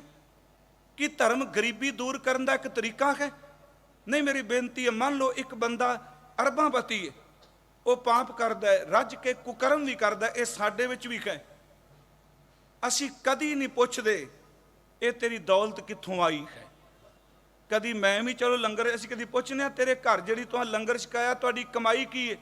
ਗੁਰੂ ਨਾਨਕ ਕਿਸੇ ਘਰ ਚੋਂ ਬੁਰਕੀ ਵੀ ਤੋੜਦਾ ਤੇ ਪੁੱਛਦਾ, ਦੱਸ ਓਏ ਜਿਹੜੀ ਬੁਰਕੀ ਤੂੰ ਰੋਟੀ ਤਿਆਰ ਕੀਤੀ ਹੈ ਕਣਕ ਕਿਹਦੀ ਕਮਾਈ ਦੀ ਆਈ ਹੈ? ਪੁੱਛਿਆ ਗਿਆ। ਹੁਣ ਅਰਬਾਂਪਤੀ ਬੰਦਾ ਹੋਵੇ ਤੇ ਮੈਂ ਇਹ ਲਫ਼ਜ਼ ਕਹਾਂ ਵੀ ਚੱਲ ਕੋਈ ਗੱਲ ਨਹੀਂ, ਤੂੰ ਮੈਨੂੰ ਦਾਨ ਪੁੰਨ ਕਰ, ਤੂੰ ਗੁਰਦੁਆਰੇ ਉੱਤੇ ਲਵਾਦੀ ਤੀਰਥ ਦੇ ਉੱਤੇ ਬੈਠਾ ਹੋਇਆ ਇੱਕ ਇਨਸਾਨ, ਉਹਨੂੰ ਪਤਾ ਮੇਰਾ ਜਜਮਾਨ ਆਇਆ ਹੈ, ਇਹ ਕਰੋੜਾਂਪਤੀ ਹੈ, ਉਹਨੇ ਕਿਹਾ ਵੀ ਮੈਂ ਆ ਕੁਝ ਪਾਪ ਕੀਤੇ ਨੇ। ਕਹਿਣ ਲੱਗਾ ਇੱਕ ਕੰਮ ਕਰ, ਤੂੰ ਇਸ ਵਾਰੀ ਇਸ਼ਨਾਨ ਕਰ ਜਾ, ਸਾਰੇ ਪਾਪ ਖੰਡਨ, ਅਗਲੀ ਵਾਰ ਫਿਰ ਅੱਜ ਹੀ ਰਿਨਿਊ ਕਰ ਦਿਆਂਗਾ ਸਭ ਕੁਝ। ਤੀਰਥ ਇਸ਼ਨਾਨ ਤਾਂ ਰਿਨਿਊ ਬਣ ਗਿਆ। ਗੁਰਦੁਆਰਿਆਂ ਦੀ ਦੇਗ, ਸੱਚੀ ਗੱਲ, ਇਹਨੂੰ ਇਹ ਨਾ ਸਮਝੋ ਭਾਈ ਸਾਹਿਬ ਨੈਗੇਟਿਵ ਬੋਲਦੇ ਨੇ, ਸਾਰਾ ਦਿਨ ਪਾਪ ਕਰਨੇ, ਅੱਜ ਸਵੇਰੇ ਦੇਗ ਗੁਰਦੁਆਰੇ ਲੈ ਜਾਇਓ, ਇਹਦਾ ਮਤਲਬ ਦੇਗ ਤੋਂ ਬਾਅਦ ਤੇਰੇ ਪਾਪ ਕੱਟੇ ਜਾਣਗੇ। ਗੁਰੂ ਸਾਹਿਬ ਕਹਿੰਦੇ ਨੇ ਤੂੰ ਦੇਖ, ਤੂੰ ਤੀਰਥ ਨਹਾ ਰਿਹਾ, ਪੂਜਾ ਕਰ ਰਿਹਾ, 4 ਚੁਫੇਰੇ ਸੈਂਟ ਛੜਕਣਾ ਪਿਆ, ਉਹ ਬਾਹਰ ਦੀ ਸਮੈਲ ਬਖੇਰਨ ਵਾਲਿਆ, ਅੰਦਰ ਦੀ ਬਦਬੂ ਨੂੰ ਸੰਭਾਲ, ਤੇਰਾ ਅੰਦਰ ਵਾਸ਼ਨਾ ਦੀ ਮਹਿਲ ਨਾਲ ਭਰਿਆ ਹੈ। ਗੁਰੂ ਸਾਹਿਬ ਦੀ ਬਾਣੀ 'ਚ ਮੈਂ ਬੇਨਤੀ ਕਰਾਂਗਾ, ਇੱਕ ਸ਼ਬਦ ਹੈ ਮਹਾਰਾਜ ਜੀ ਦਾ ਕਿ ਇਨਸਾਨ ਧਨ ਦੌਲਤ ਲੈ ਕੇ ਆਇਆ, ਉਹਨੇ ਗੰਗਾ ਜਾਂ ਜਮਨਾ ਜੋ ਪਵਿੱਤਰ ਤੀਰਥ ਉੱਥੇ ਇਸ਼ਨਾਨ ਕੀਤਾ, ਪਤਾ ਹੈ ਪਾਪੀ ਹੈ, ਬੈਠੇ ਪੁਰੋਹਿਤ ਨੇ ਕਹਿ ਦਿੱਤਾ ਕੋਈ ਬਾਤ ਨਹੀਂ, ਤੇਰੇ ਪਿਛਲੇ ਗੁਨਾਹ ਮਾਫ। ਉਹ ਫਿਰ ਆਉਂਦਾ ਨਿਸ਼ੰਕ ਹੋ ਕੇ, ਕਿਉਂਕਿ ਉਹਨੂੰ ਸਟੈਂਪ ਲੱਗ ਗਈ। ਮੇਰੇ ਗੁਰੂ ਗ੍ਰੰਥ ਸਾਹਿਬ ਕਹਿੰਦੇ ਨੇ, ਓਏ ਇਹਨੇ ਆਪ ਵੀ ਮਰਨਾ ਹੀ ਤੇ ਤੈਨੂੰ ਵੀ ਡੋਬੇਗਾ, ਤੈਨੂੰ ਜਮਾਂ ਦੇ ਘਰ 'ਚ ਤੇਰੇ ਗਲ 'ਚ ਫਾਈ ਪਾਈ ਜਾਏਗੀ। ਤੂੰ ਕਹਿਣਾ ਮੈਂ ਤੀਰਥ ਇਸ਼ਨਾਨ ਕੀਤਾ, ਉੱਥੇ ਪੁੱਛਿਆ ਜਾਣਾ ਨਹਾ ਕੇ ਕਿਹੜਾ ਤੂੰ ਪਵਿੱਤਰ ਹੋ ਗਿਆ ਸੀ। ਇਹ ਸ਼ਲੋਕ ਹੈ ਜੀ, ਪਾਪ ਕਰੇ ਪੰਚਾਂ ਕੇ ਬਸ ਰੇ, ਧਿਆਨ ਨਾਲ ਸੁਣੋ, 5 ਵਿਕਾਰਾਂ ਦੇ ਅਧੀਨ ਪਾਪ ਕੀਤੇ, ਤੀਰਥ ਨਹਾਏ ਕਹੇ ਸਭ ਉਤਰੇ, ਬਸ ਅੱਜ ਟੁੱਬੀ ਲਾ ਲਈ ਸਾਰੇ ਉਤਰ ਗਏ। ਬੌਰ ਕਮਾਵੇਂ ਹੋਏ ਨਿਸ਼ੰਕ, ਇਹ ਸਾਡੇ ਬੰਦੇ ਕਰਦੇ ਜੇ। ਮੈਂ ਜਦ ਹਰਿਮੰਦਰ ਸਾਹਿਬ ਮੱਥਾ ਟੇਕਣ ਚੱਲਿਆ, ਅੱਜ ਦਾਰੂ ਨਹੀਂ ਪੀਣਾ, ਆ ਕੇ 2 ਬੋਤਲਾਂ ਇਕੱਠੀਆਂ ਠੋਕ ਦਿੱਤੀਆਂ, ਕੱਲ ਵਾਲਾ ਨਾਗਾ ਵੀ ਪੂਰਾ ਕਰ ਲਿਆ। ਹੱਦ ਹੋ ਗਈ। ਲੋਗਣ ਰਾਮ ਖਲੋਣਾ ਜਾਣਾ, ਹੱਸਣ ਵਾਲੀ ਗੱਲ ਨਹੀਂ। ਜੋ ਰੱਬ ਨਾਲ ਅਸੀਂ ਠੱਗੀਆਂ ਮਾਰਨ ਦਾ ਯਤਨ ਕਰਨੇ ਆ, ਪਰ ਉਹ ਸਾਡੀ ਤੈਅ ਨੂੰ ਜਾਣਦਾ ਪਿਆਰਿਓ। ਤੀਰਥ ਨਹਾ ਕੇ ਕਹਿ ਦਿੱਤਾ ਪਾਪ ਉਤਰ ਗਏ। ਪਾਪ ਕਰੇ ਪੰਚਾਂ ਕੇ ਬਸਰੇ, ਤੀਰਥ ਨਹਾਏ ਕਹੇ ਸਭ ਉਤਰੇ, ਬੌਰ ਕਮਾਵੇਂ ਹੋਏ ਨਿਸੰਕ। ਬਾਬਾ ਜੀ ਕਹਿੰਦੇ ਜੰਮਪੁਰ ਬਾਂਧ ਖਰੀ ਕਲੰਕ, ਜਮਾਂ ਦੇ ਘਰ ਨੂੰ ਜਾਏਗਾ। ਮੁਸਲਮਾਨ ਆਪਣੀ ਸ਼ਰ੍ਹਾ ਨੂੰ ਚੰਗੀ ਕਹਿ ਰਿਹਾ, ਉਹ ਕਹਿੰਦਾ ਬੰਦਾ ਹੀ ਹੋਵੇ ਜਿਹੜਾ ਮੇਰੀ ਸ਼ਰ੍ਹਾ ਨੂੰ ਮੰਨਦਾ, ਬਾਕੀ ਤਾਂ ਬੰਦਾ ਹੀ ਕੋਈ ਨਹੀਂ। ਇਹ ਸੱਚੀ ਗੱਲ ਹੈ। ਸਾਰੇ ਟੀਕਾਕਾਰਾਂ ਨੇ ਅਰਥ ਕੀਤੇ ਤੇ ਮੈਂ ਅਰਥ ਕਰਦਿਆਂ ਖਿਮਾ ਕਰਿਓ, ਬਿਲਕੁਲ ਨਹੀਂ ਕਿਸੇ ਦੀ ਸ਼ਰਮ ਰੱਖ ਕੇ ਵੀ ਕੋਈ ਨਾਰਾਜ਼ ਨਾ ਹੋ ਜਾਏ। ਬਾਬਾ ਜੀ ਕਹਿੰਦੇ ਮੁਸਲਮਾਨਾਂ ਸਿਬਤ ਸ਼ਰੀਅਤ ਪੜ ਪਰ ਕਰੇ ਵਿਚਾਰ, ਬੰਦੇ ਸੇ ਜੇ ਪਵਹਿ ਵਿੱਚ ਬੰਦੀ ਵੇਖਣ ਕੋ ਦੀਦਾਰ। ਹਿੰਦੂ ਸਾਲਾਹੀ ਸਾਲਾਹਣ ਦਰਸ਼ਨ ਰੂਪ ਅਪਾਰ, ਉਹ ਦਰਸ਼ਨ ਨੂੰ ਫਿਲਾਸਫੀ ਦੇ ਗ੍ਰੰਥਾਂ ਨੂੰ ਪੜ੍ਹਦੇ ਨੇ, ਉਸ ਅਰੂਪ ਦੇ ਰੂਪ ਨੂੰ ਬਿਆਨ ਕਰਦੇ ਨੇ, ਉਹਨੂੰ ਅਪਾਰ ਕਹਿ ਰਹੇ ਨੇ, ਤੇ ਜਿਹਨੂੰ ਅਪਾਰ ਕਹਿ ਰਹੇ ਨੇ ਉਹਨੂੰ ਮੂਰਤੀ ਵਿੱਚ ਬੰਨੀ ਬੈਠੇ ਨੇ। ਫਿਰ ਗੱਲ ਸੁਣਿਓ, ਜਿਹਨੂੰ ਬੇਅੰਤ ਕਹਿੰਦੇ ਪਏ ਨੇ ਉਹਨੂੰ ਇੱਕ ਦਾਇਰੇ ਤੱਕ ਸੀਮਿਤ ਕੀਤਾ। ਤੀਰਥ ਨਹਾਵੇਂ, ਤੀਰਥ ਇਸ਼ਨਾਨ ਕਰਦੇ ਨੇ, ਪਰ ਮਹਾਰਾਜ ਨਾਲ ਕਹਿੰਦੇ ਨੇ ਅਰਚਾ ਪੂਜਾ, ਅਰਚਨਾ ਵੀ ਕਰਦੇ ਨੇ, ਪੂਜਾ ਵੀ ਕਰਦੇ ਨੇ, ਅਗਰਵਾਸ, ਆ ਜਿਹੜੀ ਅਗਰਵਾਸ ਸੁਗੰਧੀ ਚੰਦਨ ਸ਼ਬਦ ਵਰਤਣਾ ਸੌਖਾ ਹੋਵੇਗਾ। ਕਹਿੰਦੇ ਨੇ ਉਹ ਸੁਗੰਧੀ ਅਗਰਵਾਸ ਬਹਿਕਾਰ, ਬਹਿਕਾਰ ਮਹਿਕਾਰ ਮਤਲਬ ਮਹਿਕਣਾ। ਅੱਗੇ ਮਹਾਰਾਜ ਹੁਣ ਤੀਜੀ ਗੱਲ ਕਰਦੇ ਨੇ ਜੋਗੀ ਦੀ, ਕਹਿਣ ਲੱਗੇ ਜੋਗੀ ਸੁਨ ਧਿਆਵਨ ਜੇਤੇ ਅਲਖ ਨਾਮ ਕਰਤਾਰ। ਹੁਣ ਤੀਸਰਾ ਆ ਗਿਆ ਜੋਗੀ।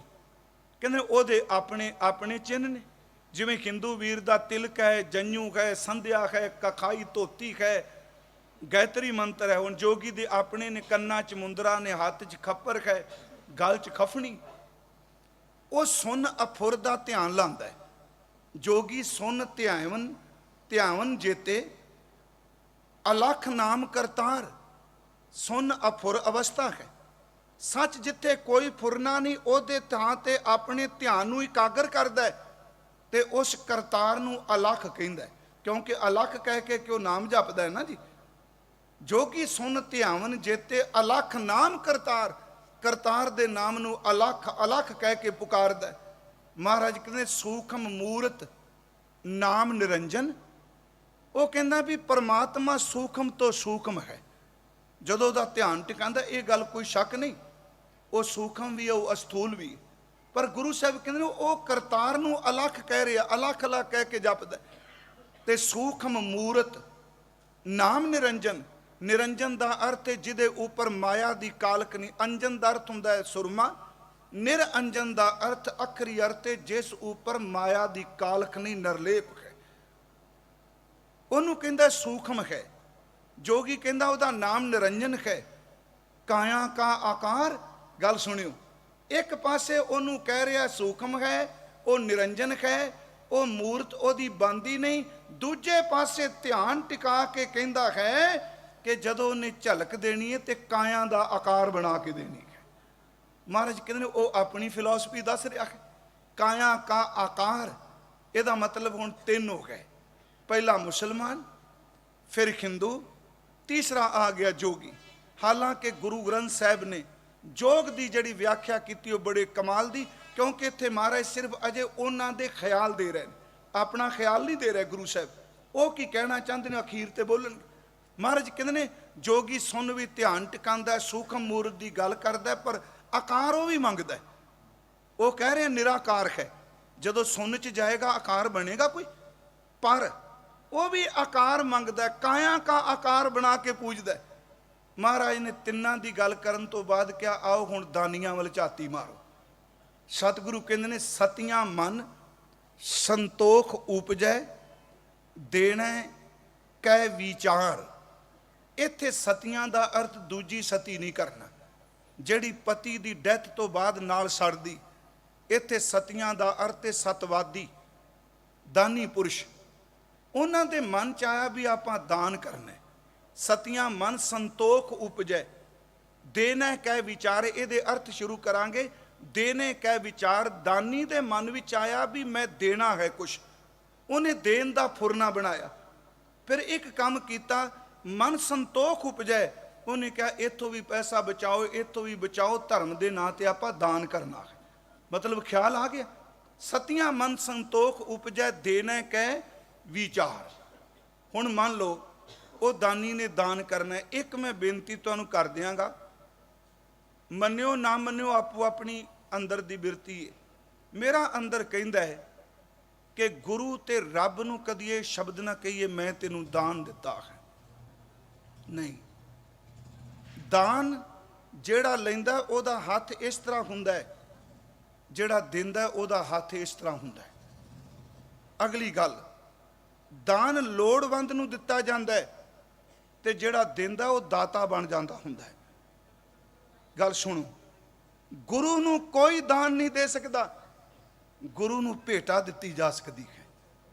ਤੁਸੀਂ ਕਦੀ ਦੇਖੋ ਆਪਣੀ ਗੁਟਕੇ ਸਾਹਿਬ, ਜਦੋਂ ਤੁਸੀਂ ਦੇਖੋਗੇ ਉੱਥੇ ਕਦੀ ਮੁੱਲ ਨਹੀਂ ਲਿਖਿਆ, ਉੱਥੇ ਲਿਖਿਆ ਭੇਟਾ। ਇਸ ਤਰ੍ਹਾਂ ਹੈ ਨਾ ਜੀ। ਪੋਥੀ ਸਾਹਿਬ ਉੱਤੇ ਲਿਖਿਆ ਭੇਟਾ। ਕੀਰਤਨ ਭਾਈ ਸਾਹਿਬ ਕਰਦੇ ਨੇ, ਅਸੀਂ ਪੁੱਛਨੇ ਆ, ਕਦੀ ਪੁੱਛਦੇ ਨਹੀਂ ਤੇਰਾ ਮੁੱਲ ਕੀ ਹੈ। ਇਹ ਗੱਲ ਵੱਖਰੀ ਕਿ ਕਈ ਮੁੱਲ ਪਾਣ ਲੱਗ ਪਏ ਆ, ਪਰ ਯਾਦ ਰੱਖਿਓ ਗੁਰੂ ਨੇ ਕਿਤੇ ਗੁਰੂ ਗ੍ਰੰਥ ਸਾਹਿਬ 'ਚ ਨਹੀਂ ਸੀ ਲਿਖਿਆ ਕਿ ਬਾਣੀ ਦਾ ਹੱਕ ਰਾਖਵੇਂ, ਇਹਨੂੰ ਹੋਰ ਕੋਈ ਨਾ ਪੜ੍ਹੇ। ਉਹਨੇ ਕਿਹਾ ਜਿਹੜਾ ਸਭ ਦਾ ਪਾਰ ਉਤਾਰਾ ਹੋਵੇਗਾ। ਪਰ ਆਪਾਂ ਕੀਮਤ ਨਹੀਂ ਕਹਿੰਦੇ, ਅਸੀਂ ਕਹਿੰਦੇ ਹਾਂ ਕੀਰਤਨ ਦੀ ਭੇਟਾ ਕੀ ਹੈ, ਅਖੰਡ ਪਾਠ ਸਾਹਿਬ ਦੀ ਭੇਟਾ ਕੀ ਹੈ, ਕੜਾਹ ਪ੍ਰਸ਼ਾਦ ਦੀ ਭੇਟਾ ਕੀ। ਮੁੱਲ ਸ਼ਬਦ ਕਿਉਂ ਨਹੀਂ ਵਰਤਦੇ? ਕਦੀ ਕਿਸੇ ਨੇ ਕਿਹਾ ਕੜਾਹ ਦਾ ਮੁੱਲ ਕੀ ਹੈ, ਪਾਠ ਦਾ ਮੁੱਲ ਕੀ ਹੈ? ਕਿਉਂਕਿ ਭੇਟਾ ਦੇ ਅਰਥ ਬੜੇ ਗਹਿਰੇ ਨੇ। ਭੇਟਾ ਦਾ ਅਰਥ ਹੁੰਦਾ ਹੈ ਕਿ ਦਿੱਤਾ ਤੇਰਾ ਹੈ, ਤੇਰੇ ਦਿੱਤੇ ਵਿੱਚੋਂ ਮੈਂ ਕੁਝ ਭੇਟਾ ਕਰਨ ਵਾਸਤੇ ਆਇਆ ਹਾਂ। ਫਿਰ ਬੇਨਤੀ ਹੈ, ਹੁਣ ਇੱਕ ਬੰਦਾ ਗੁਰੂ ਕੋਲੋਂ ਲੈ ਤੇ ਉਹਦੀ ਦਿੱਤੀ ਦਾਤ ਵਿੱਚੋਂ ਕਹੇ ਮੈਂ ਤੈਨੂੰ ਦਾਨ ਕਰਨ ਆਇਆ। ਸਿੱਖ ਕਦੀ ਗੁਰੂ ਨੂੰ ਦਾਨ ਨਹੀਂ ਕਰਦਾ ਪਿਆਰਿਓ। ਸਿੱਖ ਗੁਰੂ ਦੀ ਦਿੱਤੀ ਹੋਈ ਦਾਤ ਵਿੱਚੋਂ ਗੁਰੂ ਨੂੰ ਭੇਟਾ ਦਿੰਦਾ ਹੈ ਕਿ ਦਿੱਤੀ ਤੇਰੀ ਹੈ। ਇਹਨੂੰ ਫਿਰ ਥੋੜਾ ਜਿਹਾ ਮੈਂ ਬੇਨਤੀ ਕਰਦੇ ਹਾਂ। ਪੁਰਾਤਨ ਸਮੇਂ ਜਦੋਂ ਰਜਵਾੜਾ ਰਾਜ ਹੁੰਦਾ ਸੀ ਨਾ ਜੀ, ਮੰਨ ਲਓ ਇੱਕ ਰਾਜਾ ਕਿਸੇ ਨੂੰ ਜਾਗੀਰ ਦਿੰਦਾ, ਕਿਸੇ ਨੂੰ ਕੁਝ ਪਿੰਡ ਦੇ ਦਿੰਦਾ, ਤੇ ਉਹ ਜਾਗੀਰਦਾਰ, ਉਹ ਪਿੰਡਾਂ ਦਾ ਮਾਲਕ ਆਪਣੇ ਰਾਜੇ ਵਾਸਤੇ ਜਦੋਂ ਲੈ ਕੇ ਆਉਂਦਾ ਸੀ, ਉਹ ਕਦੀ ਕਹਿੰਦਾ ਸੀ ਰਾਜਨ ਮੈਂ ਤੈਨੂੰ ਖੈਰਾਤ ਦੇਣ ਆਇਆ, ਮੈਂ ਤੈਨੂੰ ਦਾਨ ਦੇਣ ਆਇਆ। ਉਹ ਕਹਿੰਦਾ ਸੀ ਤੇਰੀਆਂ ਦਿੱਤੀਆਂ ਹੋਈਆਂ ਦਾਤਾਂ ਵਿੱਚੋਂ ਮੈਂ ਤੁੱਛ ਜੀ ਭੇਟਾ ਦੇਣ ਵਾਸਤੇ ਆਇਆ। ਇਹਦਾ ਮਤਲਬ ਦਿੱਤਾ ਤੇਰਾ ਹੋਇਆ। ਜਦੋਂ ਦਾਨ ਸ਼ਬਦ ਅਸੀਂ ਵਰਤਨੇ ਆ ਨਾ, ਨਹੀਂ ਨਹੀਂ ਪਿਆਰਿਓ, ਗੋਲਕ ਤੇ ਕਦੀ ਨਾ ਲਿਖੋ ਦਾਨ ਪਾਤਰ। ਨਹੀਂ ਨਹੀਂ, ਗੋਲਕ ਦਾਨ ਪਾਤਰ ਨਹੀਂ। ਹੋ ਸਕਦਾ ਮੇਰੇ ਨਾਲ ਤੁਸੀਂ ਸਹਿਮਤ ਹੋਵੋਗੇ, ਜੇ ਕੋ ਹੋਏ ਬਹਿ ਦਾਤਾਰ ਤਿਸ ਦੇਨਹਾਰ ਜਾਣੇ ਗਾਵਾਰ।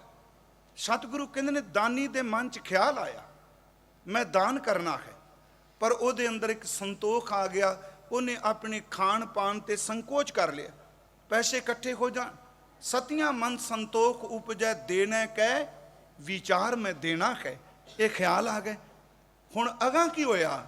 ਉਹ ਵੀ ਵਪਾਰੀ ਨਿਕਲਿਆ। ਫਿਰ ਗੱਲ ਧਿਆਨ ਨਾਲ ਸੁਣੋ। ਮੁਸਲਮਾਨ ਆਪਣੀ ਸ਼ਰ੍ਹਾ ਦਾ ਢੋਲ ਖੜਕਾਈ ਜਾਂਦਾ, ਹਿੰਦੂ ਆਪਣੀ ਅਰਚਾ ਪੂਜਾ ਦੀ ਜੈ ਜੈਕਾਰ ਕਰੀ ਜਾਂਦਾ, ਜੋਗੀ ਅਲੱਖ ਲੱਖ ਦੀ ਗੱਲ ਕਰੀ ਕਹਿੰਦਾ। ਮਹਾਰਾਜ ਕਹਿੰਦੇ ਦਾਨੀਆਂ ਵੱਲ ਦੇਖੋ, ਇਹ ਕਰਦੇ ਕੀ ਨੇ? ਸਤਿਆਂ ਮਨ ਸੰਤੋਖ ਉਪਜੈ ਦੇਣਾ ਕਹਿ ਵਿਚਾਰ ਦੇ ਦੇ ਮੰਗੈ ਸਹਿਸਾ ਗੁਣਾ। ਇਹ ਸਮਝ ਗਏ ਆਪ ਜੀ? ਸਹਿਸ ਦਾ ਅਰਥ ਹੁੰਦਾ ਹਜ਼ਾਰ, ਇੱਕ ਸਹਿਸ ਦਾ ਅਰਥ ਹੁੰਦਾ ਤੋਖਲਾ। ਸਹਿਸੈ ਜਿਉ ਮਲੀਨ ਹੈ, ਉਹ ਹਜ਼ਾਰ ਨੇ। ਦੇ ਦੇ ਮੰਗੈ ਸਹਿਸਾ ਗੁਣਾ, ਸ਼ੋਭ ਕਰੇ ਸੰਸਾਰ। ਬਸ ਆਹ ਬਿਮਾਰੀ ਸੱਚੀ ਗੱਲ, ਜੇ ਇਹਦੇ ਤੋਂ ਬਚ ਗਏ ਨਾ ਤੇ ਕਿਰਤ ਸਫਲੀ ਹੋ ਗਈ। ਹੁਣ ਦਾਨੀ ਨੇ ਕਿਹਾ ਮੈਂ ਦਾਨ ਕਰਨਾ, ਤੇ ਕਹਿੰਦੇ ਰੱਬ ਨਾਲ ਸਮਝੌਤਾ ਕਰਨ ਲੱਗਾ। ਦੇ ਦੇ ਮੰਗੈ ਸਹਿਸਾ ਗੁਣਾ, ਕਹਿੰਦਾ ਮੈਂ ਤੇਰੇ ਨਾਂ ਤੇ 1 ਰੁਪਈਆ ਦਾਨ ਕੀਤਾ ਹੈ, ਮੈਨੂੰ ਯਕੀਨ ਹੈ ਅਗਲੇ ਸਾਲ ਤੱਕ ਮੇਰਾ 1 ਰੁਪਈਆ ਦਾਨ ਕੀਤਾ ਹੋਇਆ 1000 ਦੇ ਰੂਪ ਵਿੱਚ ਤੂੰ ਮੋੜੇਗਾ। ਮੇਰੀ ਗੱਲ ਸਮਝਿਓ। ਦੇ ਦੇ ਮੰਗੈ ਸਹਿਸਾ ਗੁਣਾ, ਇਹਦੇ ਅਰਥ ਨੇ ਦਿੰਦਾ 1 ਗੁਣਾ ਹੈ ਤੇ ਮੰਗਦਾ 1000 ਗੁਣਾ। ਤੁਸੀਂ ਸਿਆਣੇ ਬੈਠੇ ਹੋ, ਇੰਨੀ ਵਿਆਜ ਤਾਂ ਕਦੀ ਕੋਈ ਸ਼ਾਹੂਕਾਰ ਵੀ ਨਹੀਂ ਲਾਂਦਾ ਹੁੰਦਾ। ਆੜਤੀ ਕਦੀ ਇੰਨੀ ਵਿਆਜ ਲਾਂਦਾ ਦੇਖਿਆ ਤੁਸੀਂ? ਵੀ 1 ਰੁਪਈਆ ਲੈ ਲੈ ਤੇ ਅਗਲੇ ਸਾਲ ਮੈਂ 999 ਜੋੜ ਕੇ ਤੇਰੇ ਤੋਂ ਵਾਪਸ ਲਾਂਗਾ, 1000 ਲਾਂਗਾ। ਗੁਰੂ ਕਹਿੰਦਾ ਕਿਹਦਾ ਦਾਨ ਕਰਦੇ ਪਏ ਓਏ? 1 ਰੁਪਈਆ ਗੋਲਕ 'ਚ ਪਾਉਂਦੇ ਹੋ ਤੇ ਨਾਲ ਜੀਵ ਹਿਲਾ ਕੇ ਕਹਿੰਦੇ ਪਏ ਹੋ ਕੋਈ ਨਹੀਂ, 1 ਤੈਨੂੰ ਦੇ ਦਿੱਤਾ, ਅਗਲੇ ਸਾਲ ਤੱਕ 1000 ਕਰਦੀ ਮੇਰਾ। ਫਿਰ ਇੱਥੇ ਬਸ ਨਹੀਂ, ਪ੍ਰਬੰਧਕਾਂ ਦੀ ਸ਼ਾਮਤ ਆ ਜਾਂਦੀ ਜੇ ਅਨਾਉਂਸਮੈਂਟ ਨਾ ਹੋਈ ਤਾਂ। ਦੇ ਦੇ ਮੰਗੈ ਸਹਿਸਾ ਗੁਣਾ, ਦਿੰਦਾ 1 ਗੁਣਾ, ਮੰਗਦਾ 1000 ਗੁਣਾ। ਤੇ ਫਿਰ ਨਾਲ ਇਹ ਕਹਿੰਦਾ ਸ਼ੋਭ ਕਰੇ ਸੰਸਾਰ, ਲੋਕਾਂ ਨੂੰ ਦੱਸੋ ਮੈਂ ਇੰਨਾ ਕੁਝ ਦੇ ਕੇ ਆਇਆ। ਮੇਰਾ ਗੁਰੂ ਕਹਿੰਦਾ ਇਹ ਕਾਹਦਾ ਦਾਨ ਹੋ ਗਿਆ? ਕੀ ਆਪਾਂ ਏਡੀ ਵੱਡੀ ਗੁਰਮਤ ਨੂੰ ਕਮਾ ਸਕਾਂਗੇ? 1 ਗੁਣਾ ਮੰਗਦਾ ਹੈ, 1 ਗੁਣਾ ਦਿੰਦਾ ਹੈ, 1000 ਗੁਣਾ ਮੰਗਦਾ ਹੈ, ਤੇ ਫਿਰ ਨਾਲ ਕਹਿੰਦਾ ਮੇਰੀ ਸ਼ੋਭਾ ਜ਼ਰੂਰ ਕਰੋ। 10 ਬੰਦਿਆਂ ਨੂੰ ਦੱਸੋ ਤਾਂ ਸਹੀ ਮੈਂ ਇੰਨਾ ਕੁਝ ਕੀਤਾ ਹੈ। ਮੈਂ ਫਿਰ ਬੇਨਤੀ ਕਰਾਂ, ਮਸਕੀਨ ਸਾਹਿਬ ਨੇ ਇੱਕ ਵਾਰੀ ਆਪਣੀ ਕਥਾ 'ਚ ਇਹ ਗੱਲ ਕੋਟ ਕੀਤੀ ਸੀ। ਮੈਂ ਉਹ ਕਿਉਂਕਿ ਉਸ ਮਹਾਂਪੁਰਖ ਦਾ ਨਾਂ ਲੈ ਕੇ ਜਿਨ੍ਹਾਂ ਦੇ ਖਿਆਲ ਨੇ, ਉਹ ਕਹਿੰਦੇ ਮੈਂ ਪਟਨਾ ਸਾਹਿਬ ਗਿਆ ਤੇ ਕਥਾ ਕਰਦੇ ਸਨ, ਹਰ ਗੁਰਪੁਰਬ ਤੇ ਜਾਣਾ, ਮਾਘ ਦਾ ਮਹੀਨਾ ਵੀ ਉੱਥੇ ਰਹਿਣਾ। ਉਹ ਕਹਿੰਦੇ ਨੇ ਸ਼ਾਮ ਦਾ ਵੇਲਾ ਸੋਦਰ ਰਹਿਰਾਸ ਸਾਹਿਬ ਦਾ ਪਾਠ ਕਰ ਰਹੇ ਸਾਂ ਤੇ ਇੱਕ ਬਜ਼ੁਰਗ ਫਰਸ਼ ਦੇ ਉੱਤੇ ਹੱਥ ਪਿਆ ਮਾਰੇ। ਕਹਿੰਦੇ ਨੇ ਸੋਚਿਆ ਸ਼ਾਇਦ ਕੋਈ ਚੀਜ਼ ਗਵਾਚ ਗਈ ਹੋਣੀ। ਕਹਿੰਦੇ ਸੀ ਪਾਠ ਦਾ ਭੋਗ ਪਾਇਆ, ਕੋਲ ਜਾ ਕੇ ਪੁੱਛਿਆ ਬਜ਼ੁਰਗਾ ਬਾਬਾ ਤੇਰੀ ਕੋਈ ਚੀਜ਼ ਗਵਾਚ ਗਈ? कि कहने लगा नहीं गवाचा तो कुछ नहीं। कहने तू किन्नी देर दा नज़र टिका टिका के फर्श ते हथ मार मार के कुछ टोह रहे हैं, कुछ लभ रहे हैं, जे कुछ गवाचा है तो असी लभ दईए। कहने लगे गवाचा तो कुछ नहीं, पिछले साल आया सा ते कुछ दमड़े दे गया सा, मैनेजर साहब कहते सन अगले साल तेरा नाम पत्थर ते होवेगा। मैं तो शाम का ना ही लभना पिया, पता नहीं कित्थे करके मेरा नाम लिखे। मस्कीन साहब ने गल की, कहंदा जाओ बजुर्गा, जिथों रब का नाम लभना उत्थे भी अपना ही नाम लभना पिया, जिथों साईं का नाम लभना है। कि ये साडी अवस्था नहीं? नहीं गुरमुखो, ओदियां दित्तियां दातां चों असीं भेटा करनी है, ਉਹਨੂੰ ब्याज ना लाइए इन्नी। हाँ वो देन ते आवेगा ना, तुसी हज़ारां दी गल कहंदे हो, अरबांपति बना देगा, पर व्यापारी बन के सौदा ना करी मैं इन्ने दिते ते तू मैनू की दिता है। नहीं नहीं, इस गल नूं गुरु नानक साहब कह रहे ने, सतियां मन संतोख उपजै। उन्हें जोड़ने शुरू कर दिते देन दी बिरती नाल। देना कह विचार, दे दे मंगै सहसा गुणा। देंदे एक गुणा ने, मंगदे हज़ार गुणा ने, ते नाल शब्द कहंदे ने शोभ करे संसार। संसार विच साडी शोभा दे बोर्ड जरूर लाओ। मैं एक बेनती करांगा, देखो सेवा करो तुसी, इस गुरु घर च भी सेवावां 10 दिन मैनूं वीर जी हो रही हैं। मैं एक बेनती करांगा, अज तुसी देखो कि ये धर्म चुरस्ते दा व्यापार नहीं। मान लो एक लोड़वंद बेटी दा विआह कर दिता जी, एक ही साडी कहानी, फोटोआं खिच्चियां, तुसी सारे धियां वाले बैठे हो, मैं भी धियां वाला वां, फोटो खिच्ची, कईयां ने ते एल्बम तैयार की, पकड़िया जहाज ते बाहरले मुल्क चले गए। इन्नियां गरीब लड़कियां दा विआह कीता जी, ते कई चरस्तियां विच फ्लैक्सां लाई बैठे ने। वो बच्चियां दे फेरियां दियां फोटोआं, मैनूं दसो कदी असी अपनी धी दे फेरियां दी फोटो चरस्ते च लाई है? कदी लाई है किसी ने? की तेरा परोपकार, की तू दान पुण्य कीता? एक बेटी दा पल्ला पकड़ाया ते तू ओनी देर तक ओनू बख्शिया नहीं जिन्नी देर तक ओदी मौत ना हुई। तू चुरस्ते विच बोर्ड ला ला के लोकां तो रुपये इकट्ठे कीते। कदी अपनी धी दी फोटो किसी ने चुरस्ते च ला के काम कीता है? ये कादा दान पुण्य है? मेरी बेनती है गुरमुखो, सिखो। मैं कहांगा मदद करो, पर इस ढंग नाल करो कि दूजे कन भी पता ना लगे तू की करके आया है।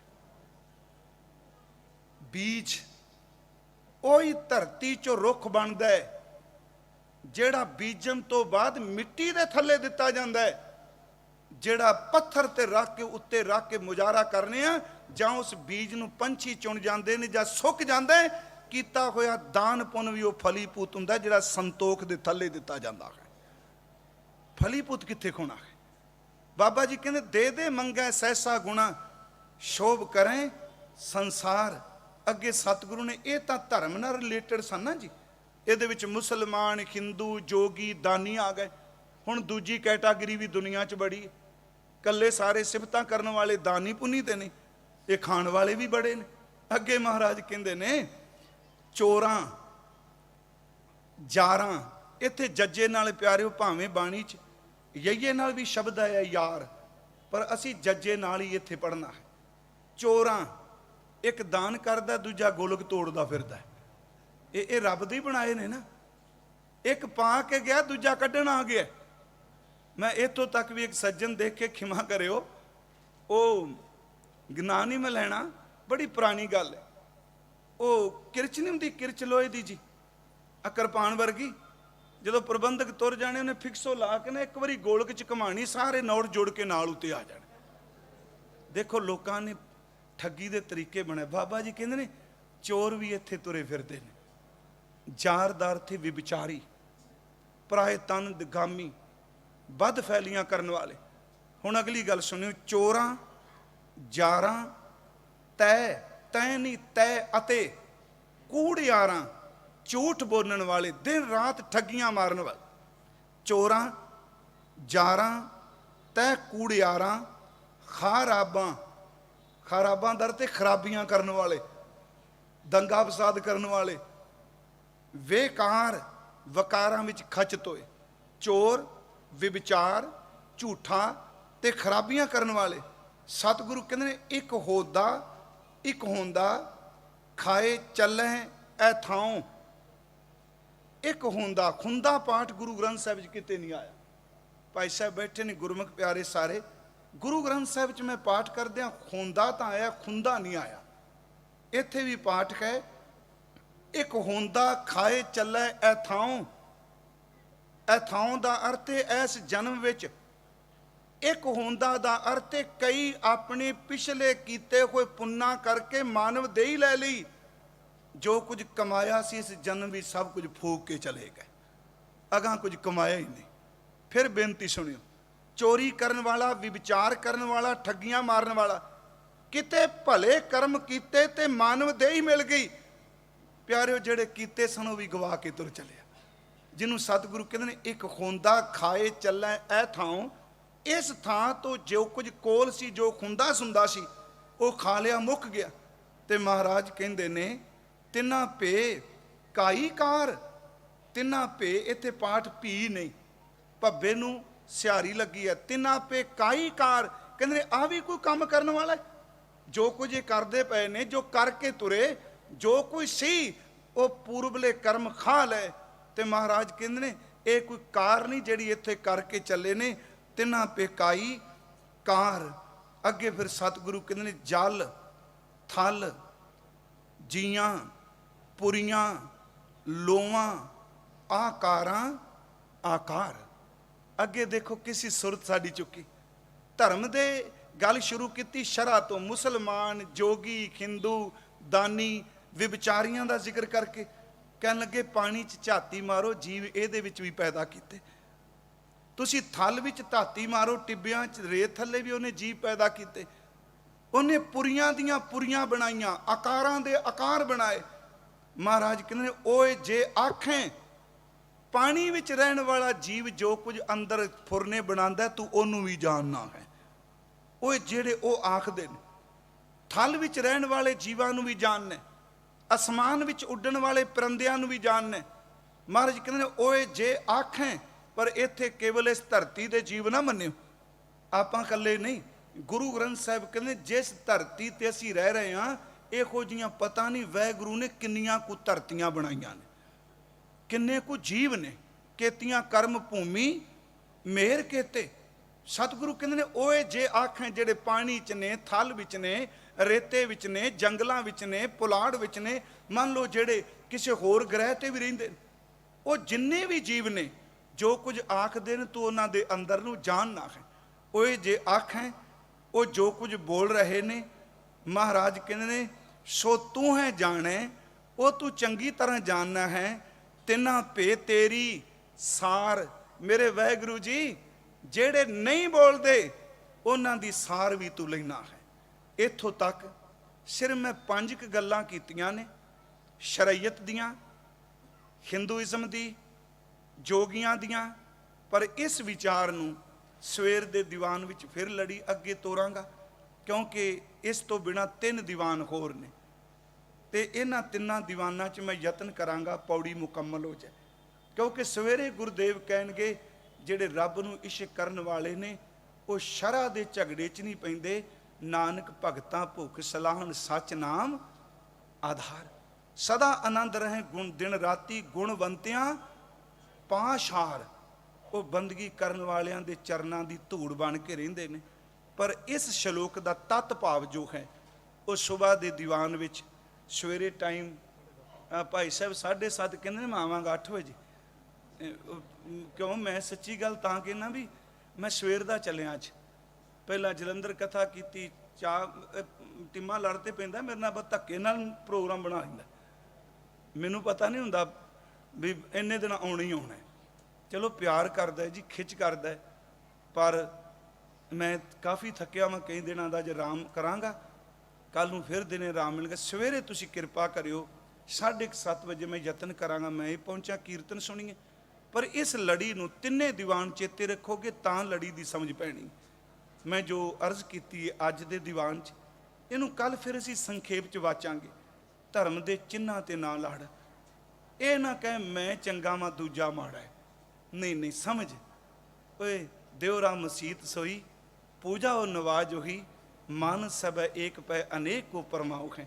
कोई बोले राम राम, कोई खुदाए, कोई सेवें गुसैया, कोई अल्लाहे। ये आपां सुबह विचारांगे लड़ी इस नूं। सब दा धन्नवाद जी। ते जो भाई साहब ने कहा, मैं अगे भी कहा सी भी मैनू थां जिहड़ा है पूरा जिहा साडे कोल बिल्कुल इन्ना थां नहीं ज़्यादा, ते जिन्नी तुहाडे संगत इत्थे हाल भी वड्डा ही होना चाहिए। सतगुरु किरपा करे, तुसीं इन्हां दा सहयोग करो, दाता इस हाल नूं होर वड्डियां कर सकण। वाहिगुरू जी का खालसा, वाहिगुरू।